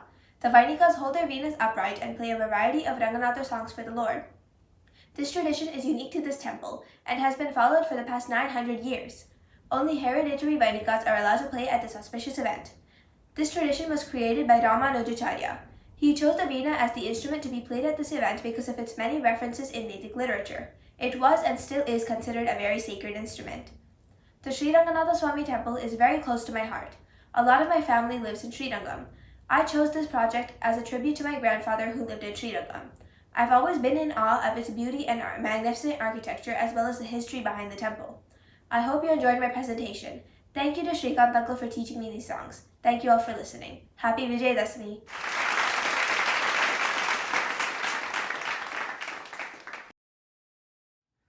Hello everyone, happy Vijayadasami. Before I start my presentation, I would like to take this opportunity to thank Srikant Uncle for everything he has done for me in my musical journey and beyond. I will be presenting two different songs regarding the Madurai Meenakshi Temple. The Meenakshi Temple is located in Madurai, Chennai, and is the most prominent landmark in the city. It is dedicated to Meenakshi and Sundareshwar, forms of Parvati and Shiva respectively. Meenakshi is actually a principal deity in the temple, which is uncommon as most Shiva temples in South India place an emphasis on Shiva as the principal deity. It is at this temple that a pure-hearted event took place in my family. My grandfather was known to be very clumsy, and this was especially apparent when him and my grandmother went on various excursions, such as to the temple. My grandfather ended up losing his purse in front of the Shiva deity, which looking back at it was very typical of him.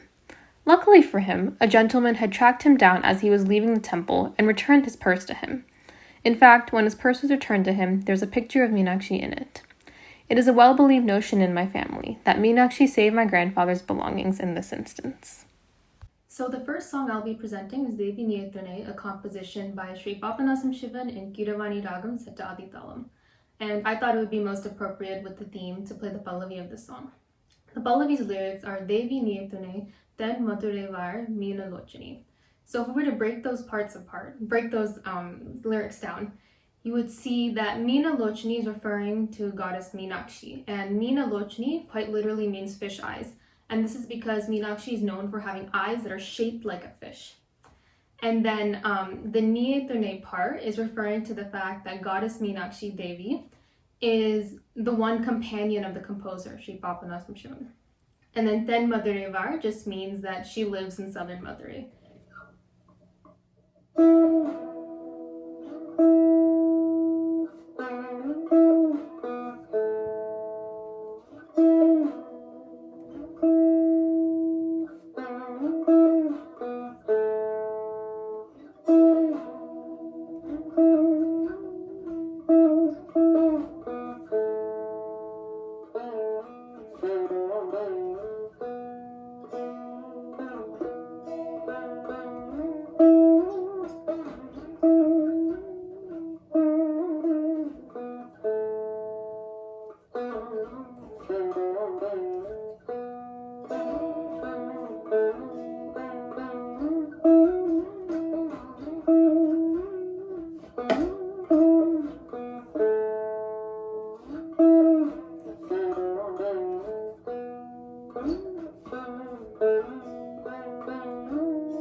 the second song I'll be playing is Meenakshi Memadam Dehi, a composition by Sri Muthuswami Dikshitar set in Purvi Kalyani Ragam in Aditalam.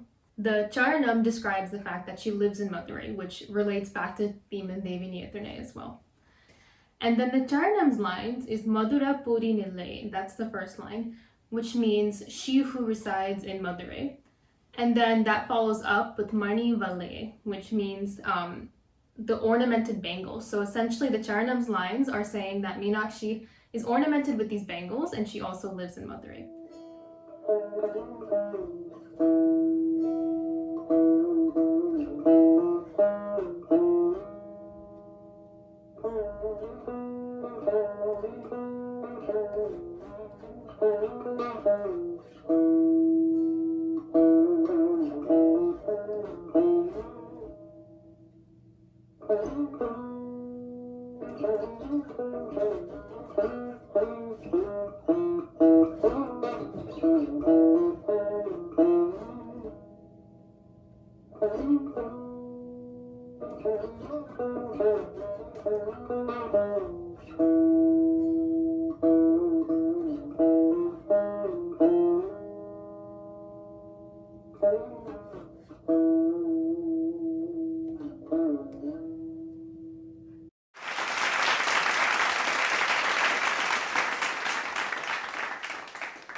Namaste, my name is Nandini Raghavan and today I'll be playing the Kirtana Paluke Bangara Mayana by classical composer Saint Bhadrachala Ramadasu. This is set in the Ragam Anandabhairavi and the Talam is Aditalam. I chose this composer because we visit Bhadrachala temple in India and are devotees of Lord Rama. Sri Ramadasu is an ardent devotee of Lord Rama and has composed hundreds of songs for him. He has also built the famous temple at the banks of the Godavari called Sita Ramachandra Swami Temple. His devotional kirtanas to Rama illustrate the classical Pallavi, Anupallavi, and Karanam genre composed mostly in Telugu, some in Sanskrit, and occasionally Tamil. He also has influenced later composers such as Saint Tyagaraja. Thank you.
Namaste everyone.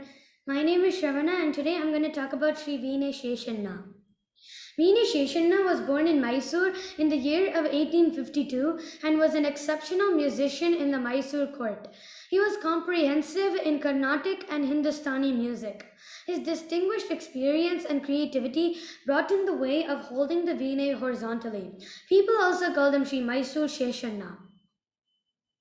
He was gifted to be born in a Madhwa Brahmin family of musicians where his father was a Vainika and both his parental forefathers were astonishing musicians. One of his ancestors was Pachimeriam Adiyappaya, who composed the Viriboni Varnam and was the guru of Shyama Shastri. Veene Sheshanna's father, Sri Veenam Bakshi Chikramappa, was a court musician of the palace when King Krishnaraja Vadiyar III was ruling. Bakshi meant the head of the palace musician. Veene Sheshanna got married at the age of 12. Despite his father's death, he continued with his career thanks to his sister Venkamma.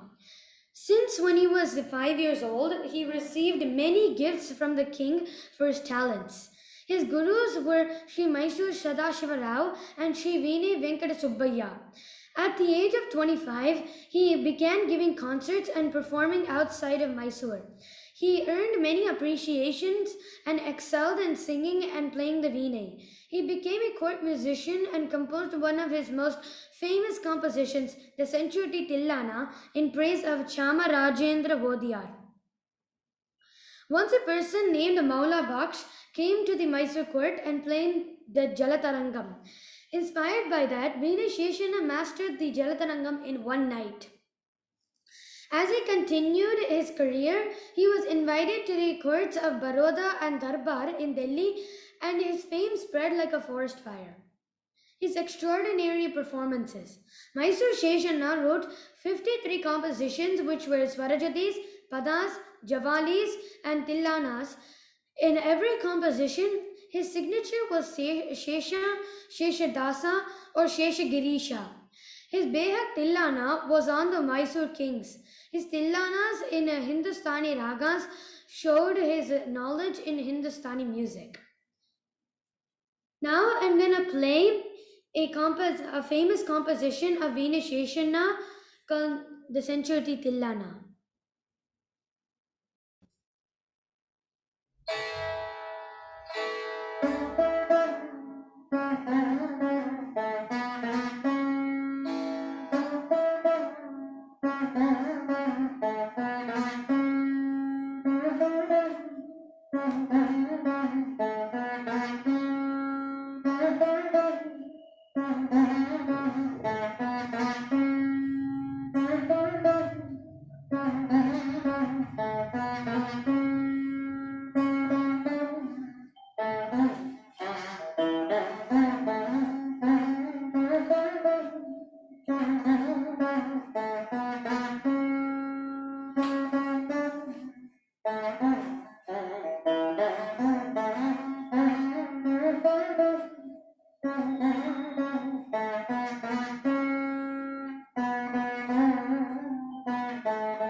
Thank you for giving me the opportunity to talk about the legend of Veene Sheshanna. Thank you.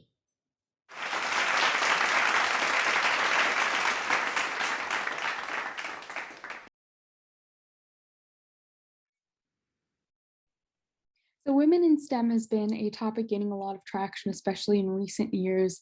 And I sort of wanted to explore that interest of mine as well.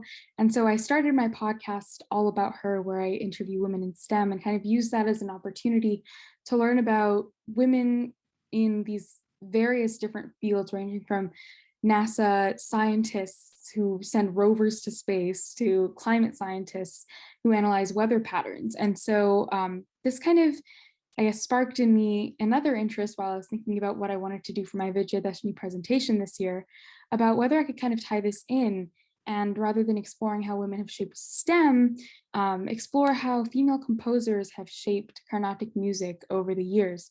So I've decided to take this opportunity to kind of reflect on that and pay tribute to these female composers over thousands of years ago to now present day.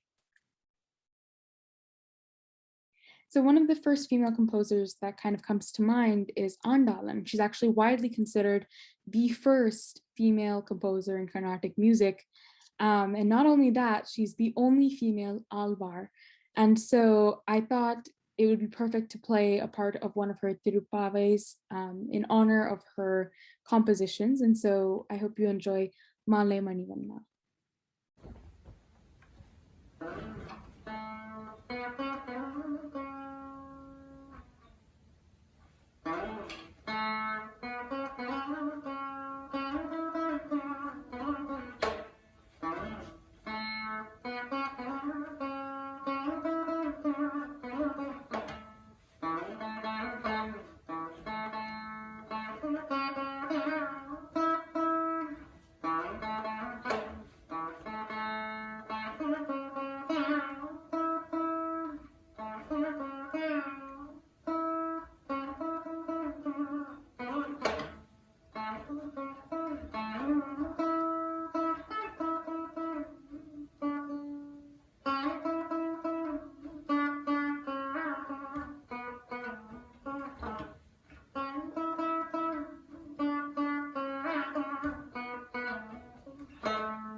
I'd like to thank Priyanka for suggesting this next female composer, Srimati Bangalore Nagratnama.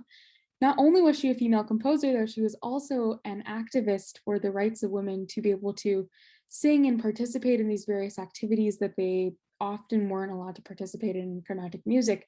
And so she restored the Saint Tyagaraja Samadhi Memorial, actually, and she was really devoted to Saint Tyagaraja. And so she wanted to be able to sing at the temple among the rest of the male composers and artists, but she was denied because she was a woman. And so instead of kind of leaving it be, she formed her own group of female artists that would actually perform at the back of the temple while all of the Tyagaraja festivals were happening. And eventually, because of her persistence, she was able to bring together both of these events into the Tyagaraja Aradhana as we know it today, allowing everyone to participate and everyone to take part in this beautiful event. And so she really was one of the leading forces for change in the role of women in Carnatic music. Finally, I'd like to thank Shrikant Uncle for suggesting Srimati Ambujam Krishna, who is a more recent female composer who's composed over 600 songs. Today, I'll be performing a clip of one of her pieces, Om Namo Narayana.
I would just like to thank Shrikant Uncle for this opportunity to present something that I'm very passionate about, and I'm very excited that I got to share this.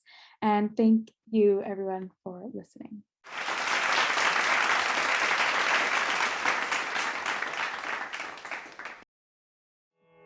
Namaskarams. Happy Vijayadasami to all Nadanidhi families. For my project, I decided to showcase the unique elements of Sri Muthuswami Dikshitar's compositions. Sri Muthuswami Dikshitar was one of the famous Trinity Carnatic composers as well as an established Vainika. His compositions have many key features, but today I decided to show three: the Shimashi Charanam, the Raga Mudra, and the Madhyama Kalam. To start off, I'll be talking about the Shimashi Charanam. Kritis with the Shimashi Charanam have a Pallavi, a Charanam, but no Anupallavi in the middle. Rather, the Charanam right after the Pallavi is known as the Shimashi Charanam. I'll be demonstrating this in the Kriti Shri Kantimatam in the Ragam Hibavati Sattu Adi Kalam.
Next, I will be talking about the Raga Mudra.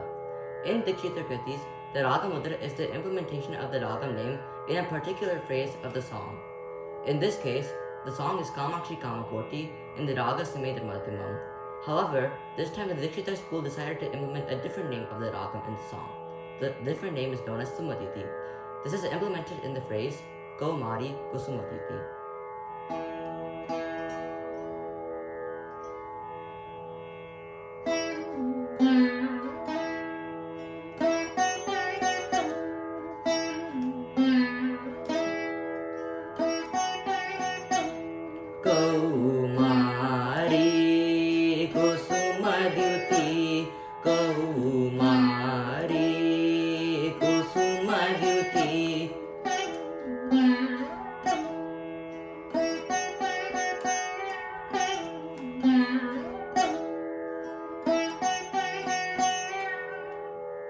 Finally, I'll be finishing off by talking about the Madhyama Kalam.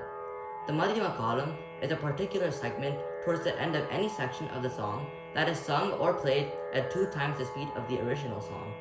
To do this, I'll be playing an excerpt from Swaminatha Parapalaya in the Ragam Natre Sattu Adi Kalam.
all have a very happy Vijayadasami.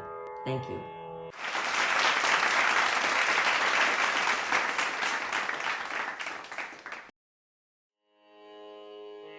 Happy Vijayadashmi to all. Today I would like to touch upon one of the greatest pre-Trinity composers, Uttakadu Venkatakavi. Venkatakavi has contributed immensely to Carnatic music. He has composed several hundreds of compositions that also includes brilliant group compositions like the Saptaratnas and the Kamakshi Navavarnams, which are my personal favorites. Some of his compositions are in rare ragams such as Kannada Maruvam, Hamsagirvani, Lalita Gandharvam, and Deeparam, as well as rare and complex talams like Sankirna Mathyam and Khanda Dhruvam. A very prominent feature in his compositions are the use of the Madhyamakala Sahityams, or the higher speed passages. Venkatakavi was also a master in building melodic and rhythmic climaxes. Today I'll be presenting one of his Tamil compositions called Tedi Kandene, where Venkatakavi talks about how he found his guru, who is none other than Lord Krishna himself. I chose this particular song because I thought it would be so apt for Vijayadashmi, as we are paying our respects to our own gurus. So here's me dedicating this song to our own guru, Shrikant Uncle, who is a role model and inspiration to all of us. The composition is in Malay Marutam Ragam, set to Aditalam. The central meaning of the song is how blissful Venkatakavi feels that he found his guru after a long and difficult search. In the interest of time, I will just be presenting the charanam of this composition.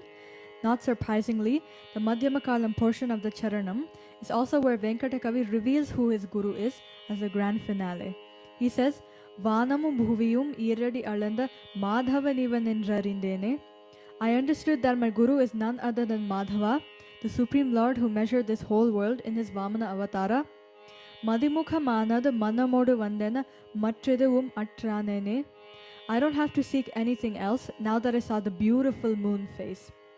Danamum tavamum oridam vandu tanakendra vandu kandene. I saw how all my good deeds and penances reach the same ultimate destination. Dayakadalana talirilamana puhalidamana porpadamanade tedi kandene. I saw how everything surrendered into his graceful, tender, golden feet. I am truly awed by how blessed Venkatakavi is to have Lord Madhava as his guru, and how blessed we all are to have inherited such great compositions taught to us by our wonderful gurus. On this auspicious Vijayadashmi day, here's presenting the wonderful charanam lines of the composition to you, both in veena and vocal. Ganamendrum nadamendrum katiyendrum vidhiyendrum kadara ketalaindene. Ganamendrum nadamendrum katiyendrum vidhiyendrum kadara ketalaindene.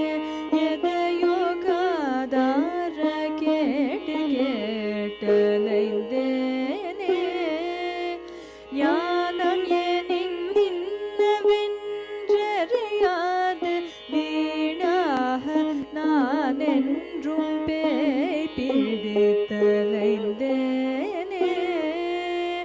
Yanam yenin ninnavendriyad veenah nanendrum pei pidithalaindene. Vanamum bhuviyum ஈரடி அளந்த மாதவனிவனென்றறிந்தேனே. வானமும் பூமியும் ஈரடி அளந்த மாதவனிவனென்றறிந்தேனே. மணிமுகமானது மனமோடு வந்தென மற்றது உம்மச்சானேனே. மணிமுகமானது மனமோடு வந்தென மற்றது உம்மச்சானேனே. தானமும் தவமும் ஓரிடம் வந்து தனக்கென்று வந்து கண்டேனே. தானமும் தவமும் ஓரிடம் வந்து தனக்கென்று வந்து கண்டேனே. தயக்கடலான தளிரிளமான புகலிடமான பொற்பதமானதை தேடி கண்டேனே.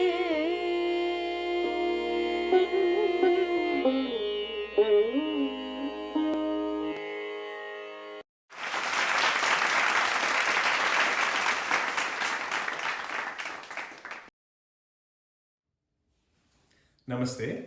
A happy Vijayadasami to all. I'm Krishna Kotikalapudi, and for this year's Vijayadasami, I would like to take the opportunity to talk about one of our greatest composers, Maharaja Swati Tirunal. Maharaja Swati Tirunal lived in the early part of the 19th century. He was a very talented individual who, in the short lifespan of just 33 years, served his kingdom in very many ways, some of which were administration, education, astronomy, meteorology, medicine, literature, and of course, music. He composed in both Carnatic and Hindustani styles of music, and he has over 400 compositions to his credit. Perhaps the most famous of those all are the Navratri Kritis. Today, I would like to take the opportunity to showcase his Tilana in the rag Dhanasri, which, unlike other tilanas, was composed in Hindustani or Hindi, which was one of the 10 languages he was fluent in. That contributed to a lot of lyrical richness to his compositions.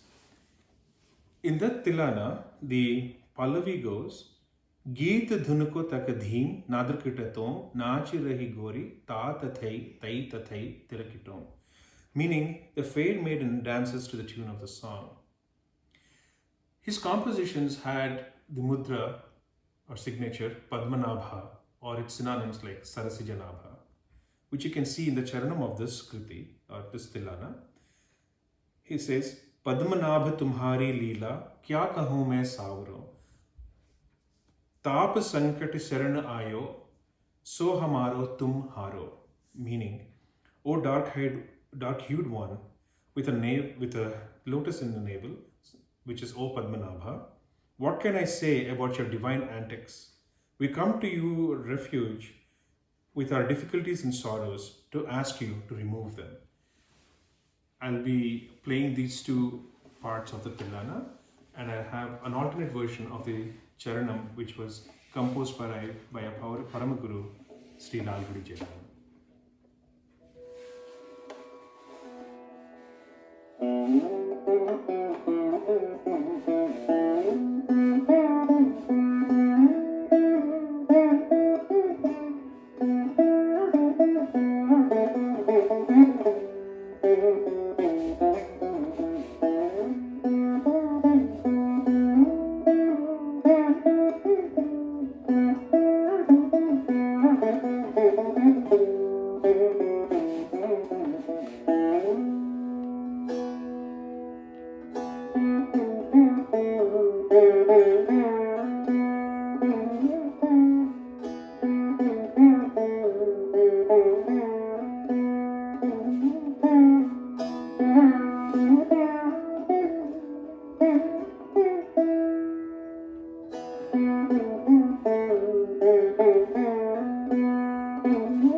Hi, I'm Akshay. Today we'll be looking at different ragams and the emotions they represent.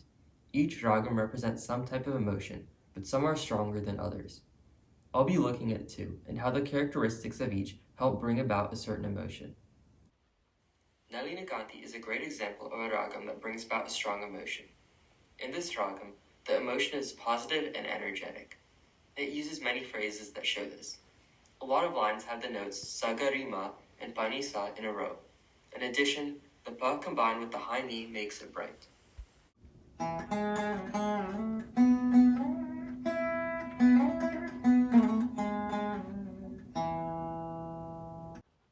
In the Kriti Manavyala, set to the ragam Nalinaganti, Saint Tyagaraja focuses on Rama's compassionate nature and how he demonstrated the path of good that leads humans to salvation.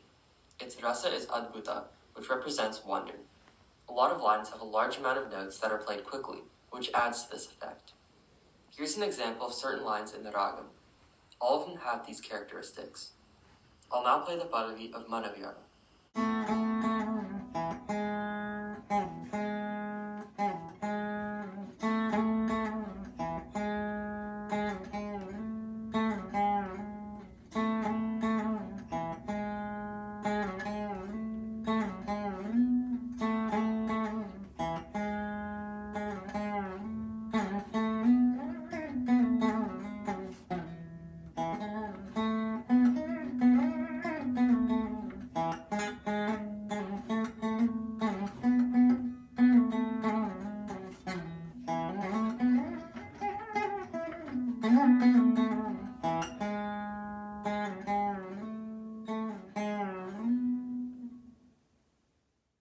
All of these clips have an upbeat tune as a result of the different combinations of notes.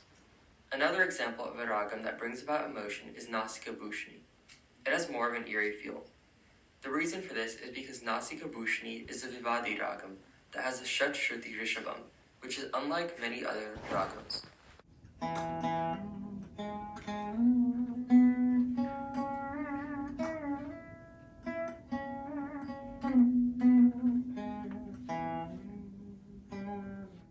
Its rasa can be interpreted as bibhatsa, which represents disgust.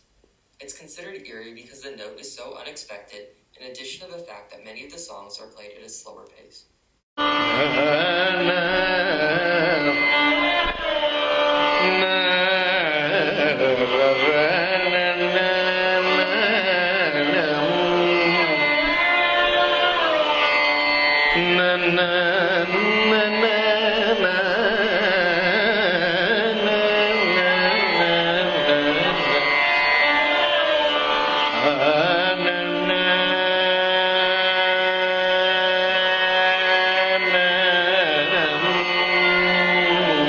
I'll now play the Pallavi of Shri Rama Saraswati and the ragam Nasika Bhushani.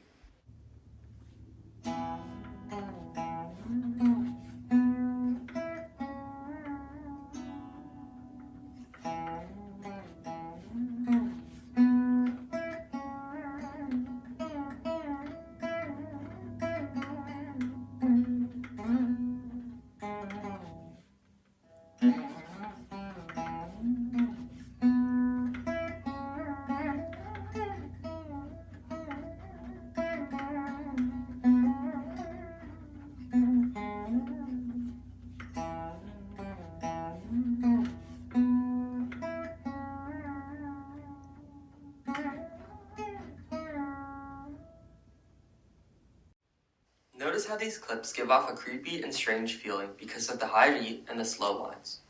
Overall, there are some aspects of ragams that lead to them bringing about different emotions. These emotions can be different for each person, but are most often represented because of a few small changes in the notes and phrases.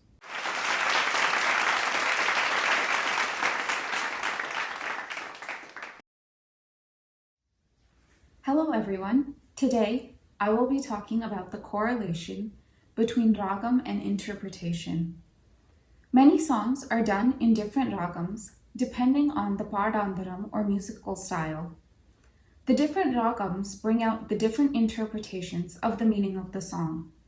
Some examples of songs done in multiple ragams include Rama Rama, done in Vasanta and Tilam, Parakkule, which is done in Jaunpuri as well as Balaj, Kandain Kandain, done in Vasanta and Bhageshri. Today we will be looking at Subramanya Bharati's composition Muruga Muruga Muruga. Vidushi S. Saumya performs it in Natakurinji, while Lal Gudi Sir has tuned a version as a Ragamalika starting in Bhageshri. The Anupallavi lyrics here are Varavai Mayil Midinile Vadiveludane Varavai, meaning come riding on your peacock, come with your veil or spear. When looking at the different renditions of this song, we can see the different interpretations of their meanings. Natakurinji, being a bright and vibrant ragam, brings out the illustration of the peacock dancing and how Lord Muruga would come riding on the peacock. Bhageshri, on the other hand, a more somber ragam, brings out the devotee's pain of separation and plea to Muruga to come. Today I'll be demonstrating how the dance choreography of these two versions would be different to bring out these different interpretations.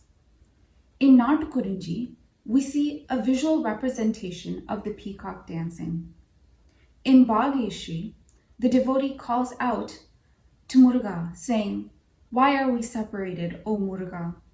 The rain is coupled with the sprouting of seeds, the sun with the blooming of flowers, the flowers with the buzzing of bees. So too should you, Muruga, and I be joined together. Muruga, Muruga, Muruga.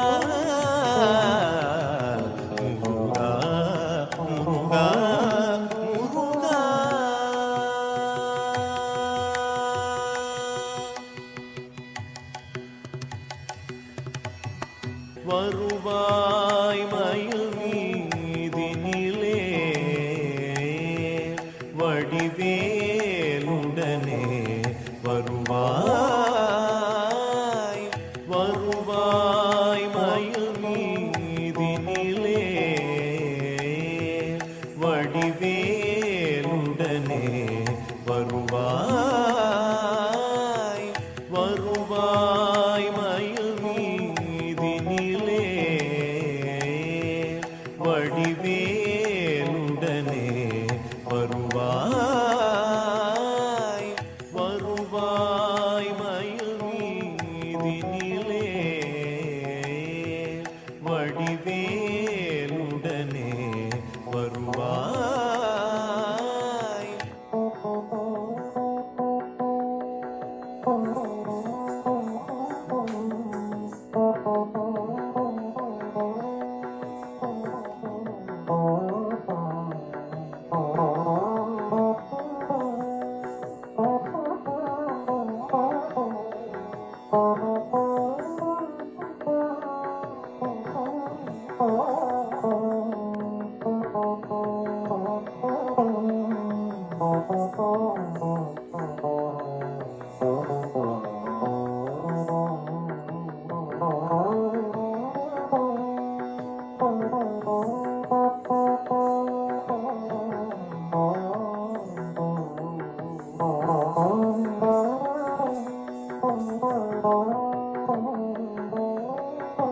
வருவாய் மயில் மீதினிலே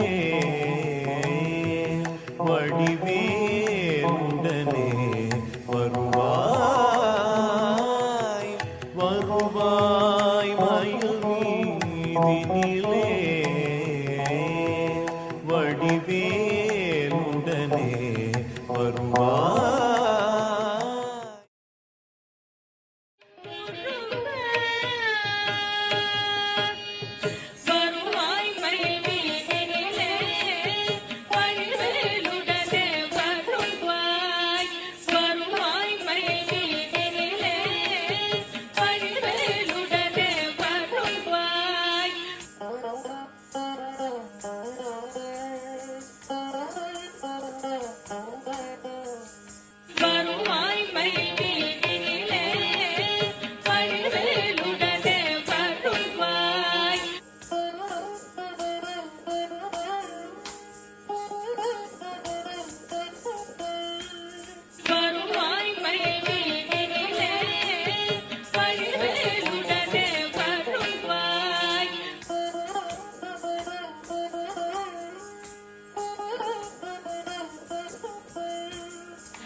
Namaskarams to all. The topic for my project is Ragam, Mood, Color. Ragam is defined as a melodic scheme which can color or dye the mind and mood or emotions of the listener. The environment we experience influences our imagination and creative process. When we experience the different smells or tastes, variations in lighting, different colors, different types of sounds, different emotions or thoughts are evoked and in turn influence our artistic process. Me being a visual artist, I would like to experiment with how the sound of a ragam creates a mood in visual art through the use of a range of colors. Each raga has different colors and emotions attached to it. My main inspiration for this project came from Ragamala paintings, which were created in the 16th and 17th centuries, and the Russian artist Vasily Kandinsky's artwork from 1900s. Ragamala paintings are a set of illustrative miniature paintings. In these paintings, each raga is personified by color, mood, a verse describing a story of Hindu deities, attached with a raga like Bhairavi to Shiva, Shri to Devi, etc. Vasily Kandinsky was a painter of sound and vision. He sought to create an experience by connecting sight with sound and emotions. I have taken 2 ragams to express my emotions visually through my paintings. When I hear this ragam, I see a beautiful sunrise in the ocean which transforms the morning mood and evokes serenity, spirituality and peace. I painted a sunrise where the sun began to cast all the colors on the water and the water glistens peacefully and the waves gently crawl to the shore. I have used bright warm colors like yellow, orange, pinks and reds to create a happy and uplifting effect on the mood, and also used calming cool colors like blues, greens and purples to have a calming and relaxing effect. This composition gives a lively form to this ragam. Arunodayame in Ragam Bauli, set to Adi Talam, a composition of Sri Lalgudi G. Jayaraman.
The next ragam evokes a mood of joy and happiness, and this composition conveys emotions through swarams. For my next painting, I have used abstract techniques which do not represent visual reality. I have expressed the mood of this ragam by showing the colors happily dancing around. With the use of a plethora of colors, its hues, tints and shades.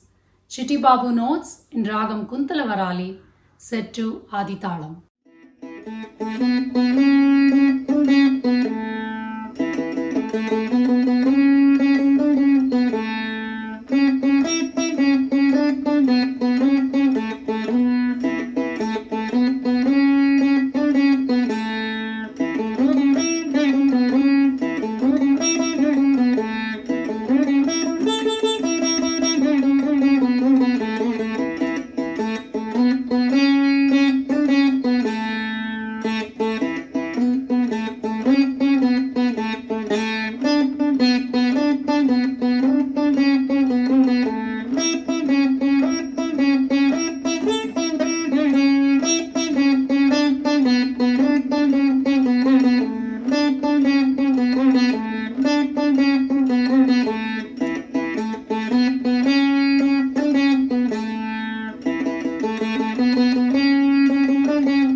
Namaste. I'll be presenting a project on music production. Background music plays an important role in creating the atmosphere to the action being portrayed or imagined in a certain piece of art. Some music tones have an everlasting impression on its audience. Here's an example from a movie.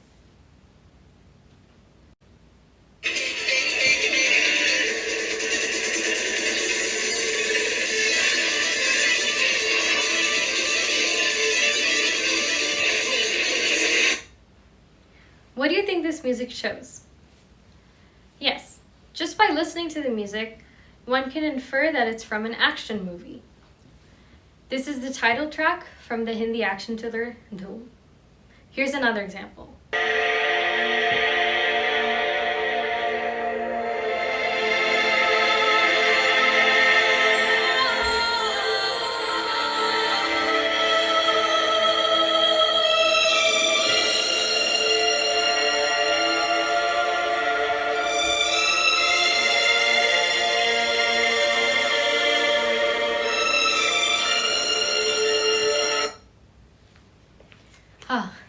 This music in itself takes one's emotions to a different sphere.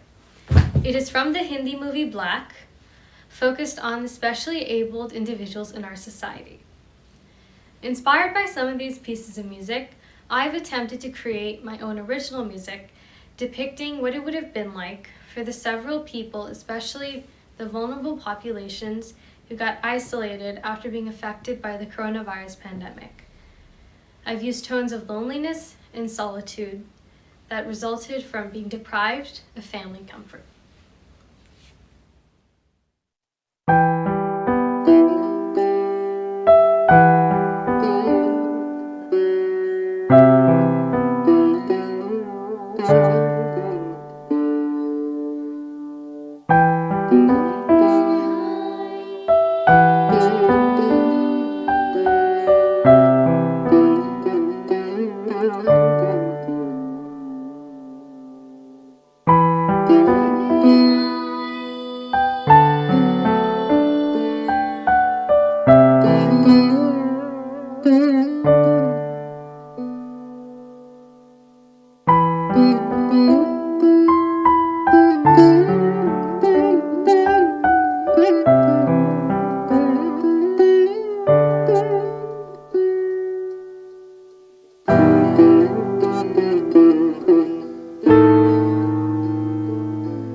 तेरी बज़्म में तेरे साथ हैं, क्यों फिर ये तन्हाई? ना तो हमें गुर्बत मिली, बस पाई ये तन्हाई।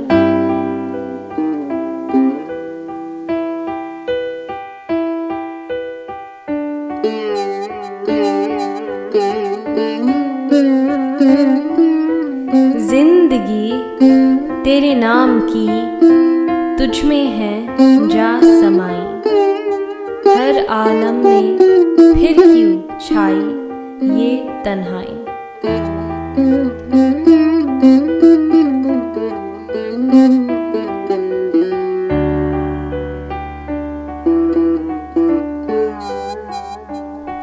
हर कब्र थी कभी एक जान जुम्बिश से भरी, फूलों से घिरी दो गज जमीन के नीचे है ये तन्हाई।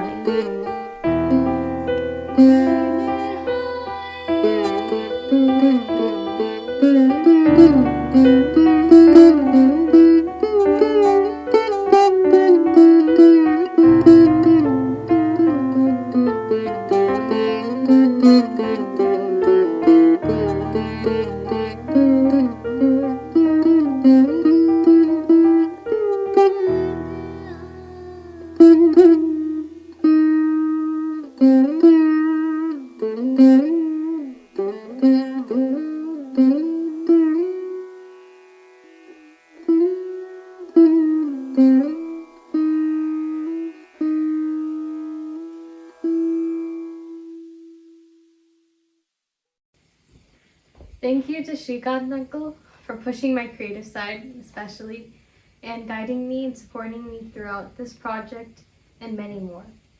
A special thanks to my dad for composing these couplets. Happy Vijayadasami. Thank you.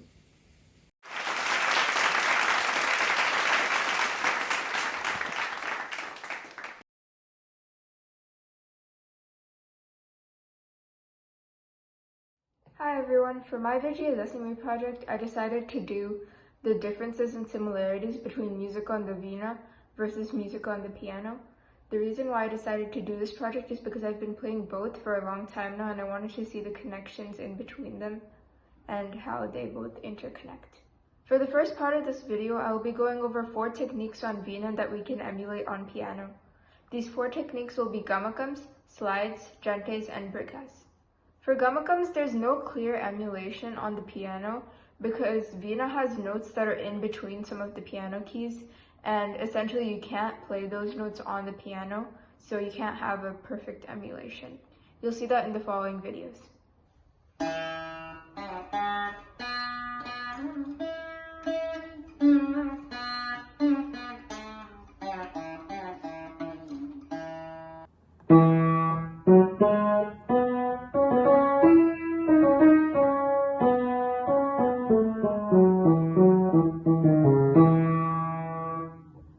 So to do slides on the piano, what we have to use is the pedals, and the pedals basically connect the notes on the piano, but the main difference is that when you slide on the piano, you have to play the second note with the same amount of force as the first note, but on veena, we just slide and we stop there, and that's why it'll sound different in the following videos.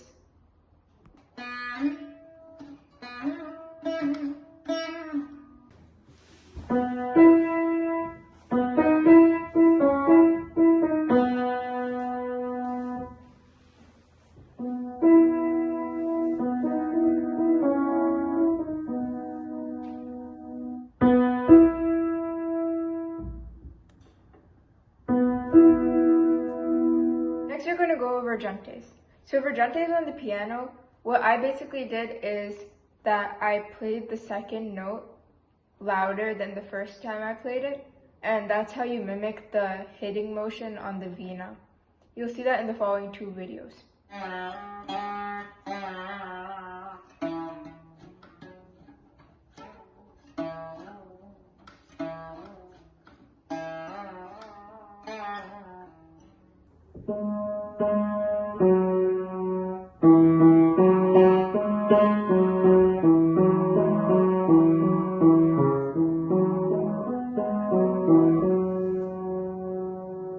So you might have noticed that those 2 clips didn't sound the same. One of the main reasons is because the veena clip has slides in it, and although I tried my best to emulate it on piano, it still doesn't sound the same, and it sounded like I was playing each of the notes that the veena slides covered. The next reason is because of the jantes, and they didn't have the same effect on piano as they did on veena. So finally, we're going to go over brigas and how to emulate them on the piano. This is actually the closest emulation I got, and you'll see why.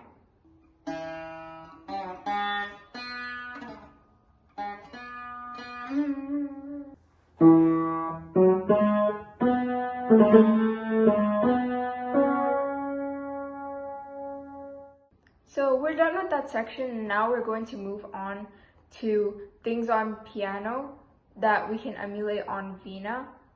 And one of the main differences in piano versus veena is the fact that piano has both bass and melody, and so that means we have to play with both hands on the piano, but we can't exactly do that on veena because veena is mainly just the melody. The next difference between the 2 is that on piano you can play chords that are more complex than the chords you can play on veena, and these 2 upcoming videos will show both of these topics.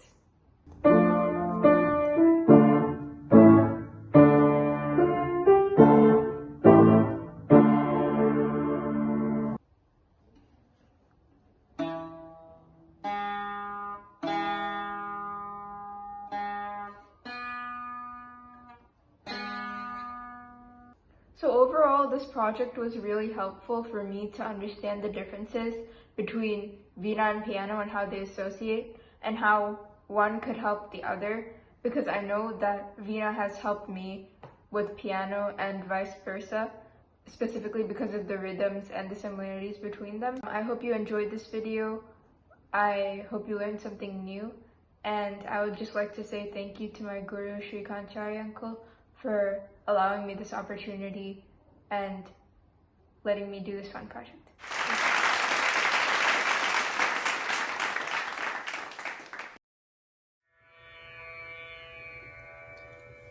Namaskaram to the Nadanidhi family.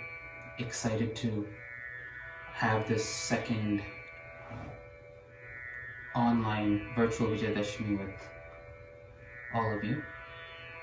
Today I will be showcasing different tarams and different nades using the Ragam Kalyani, and how different songs in these different nades based on their base taram can be fit into Ekataram. I will be choosing Nidhi Chala Sukhama in Misra Chapu, which I will present in Misra Nade to fit. Ambara Metaniye in Khanda Chapu will be presented in Khanda Nade. Isha Pahimam in Rupakam will be presented in Tisra Nade. And Unnayallal, which is already in Aditaram, will remain in Chatusra Nade. To start, I will sing each of the songs, the portions of the songs I will be presenting in their own respective tarams.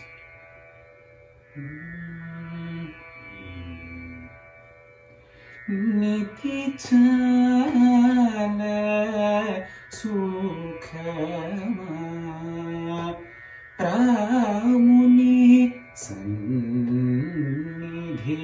Seva Sukhama Nija Mugabalku Manasa Nidhi Chala Sukhama Sinjor Kalaladi Silva Baladeva Ulliyum Niyum Urangeloim Bavai Ambarametanire Samadhi Nigama Sanchara Somagni Tarani Lochan Kamadi Kandana Sutta Marchita Pada Hemachala Chapani Nubina Maravaru Munimano Thama Tyagaraja Prema Avatara Jagadish Pahimam Unnayallal Vere Gathillai Amma Udagelam Indre Annai Unnayallal. I will have a metronome going just in Ekataram to also showcase how this is all fitting into a single taram.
Happy Vijayadasami.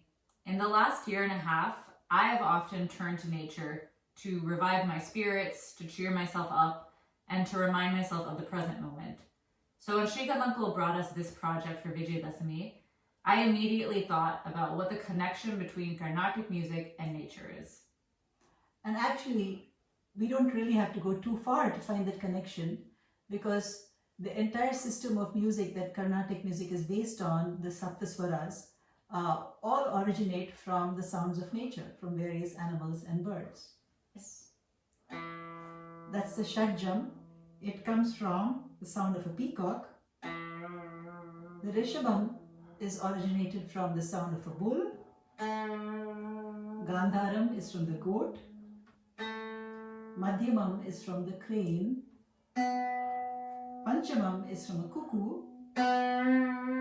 Daivatam is from a horse. And Nishadam is from the elephant.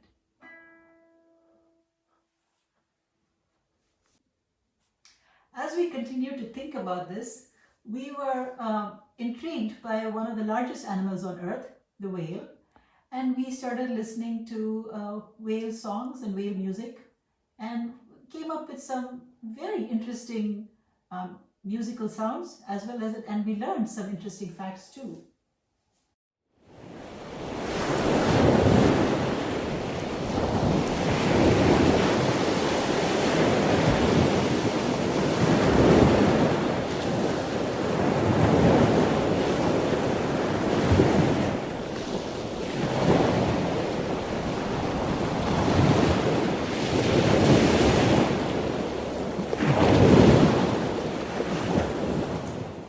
Listen to these whale songs and learn more, we are inspired to connect them to Carnatic music.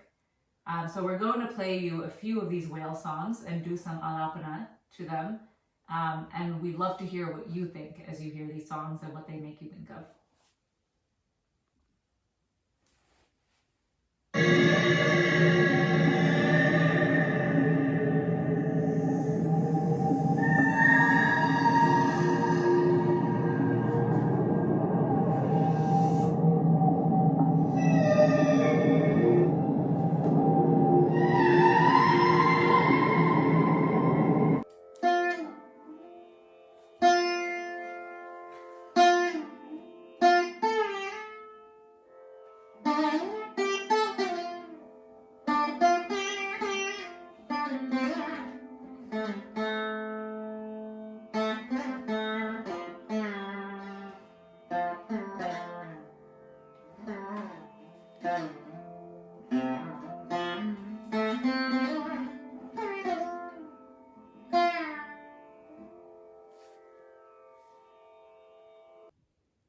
The next whale song we'll hear conveys a very different mood and feel and inspires a completely different ragam. So please listen.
From the depths of the ocean to the peaks of mountains, nature's grandeur can help restore and rejuvenate the human spirit. One of the ragams most evocative of that spirit is Pahadi. Om Shri and I will play an excerpt of Shri Ralguri Jayaraman's Tilana in that ragam. And perhaps while we play, you can envision snow-capped mountains, serene blue lakes, and maybe a lone boatman resting his oars, peaceful and at one with nature.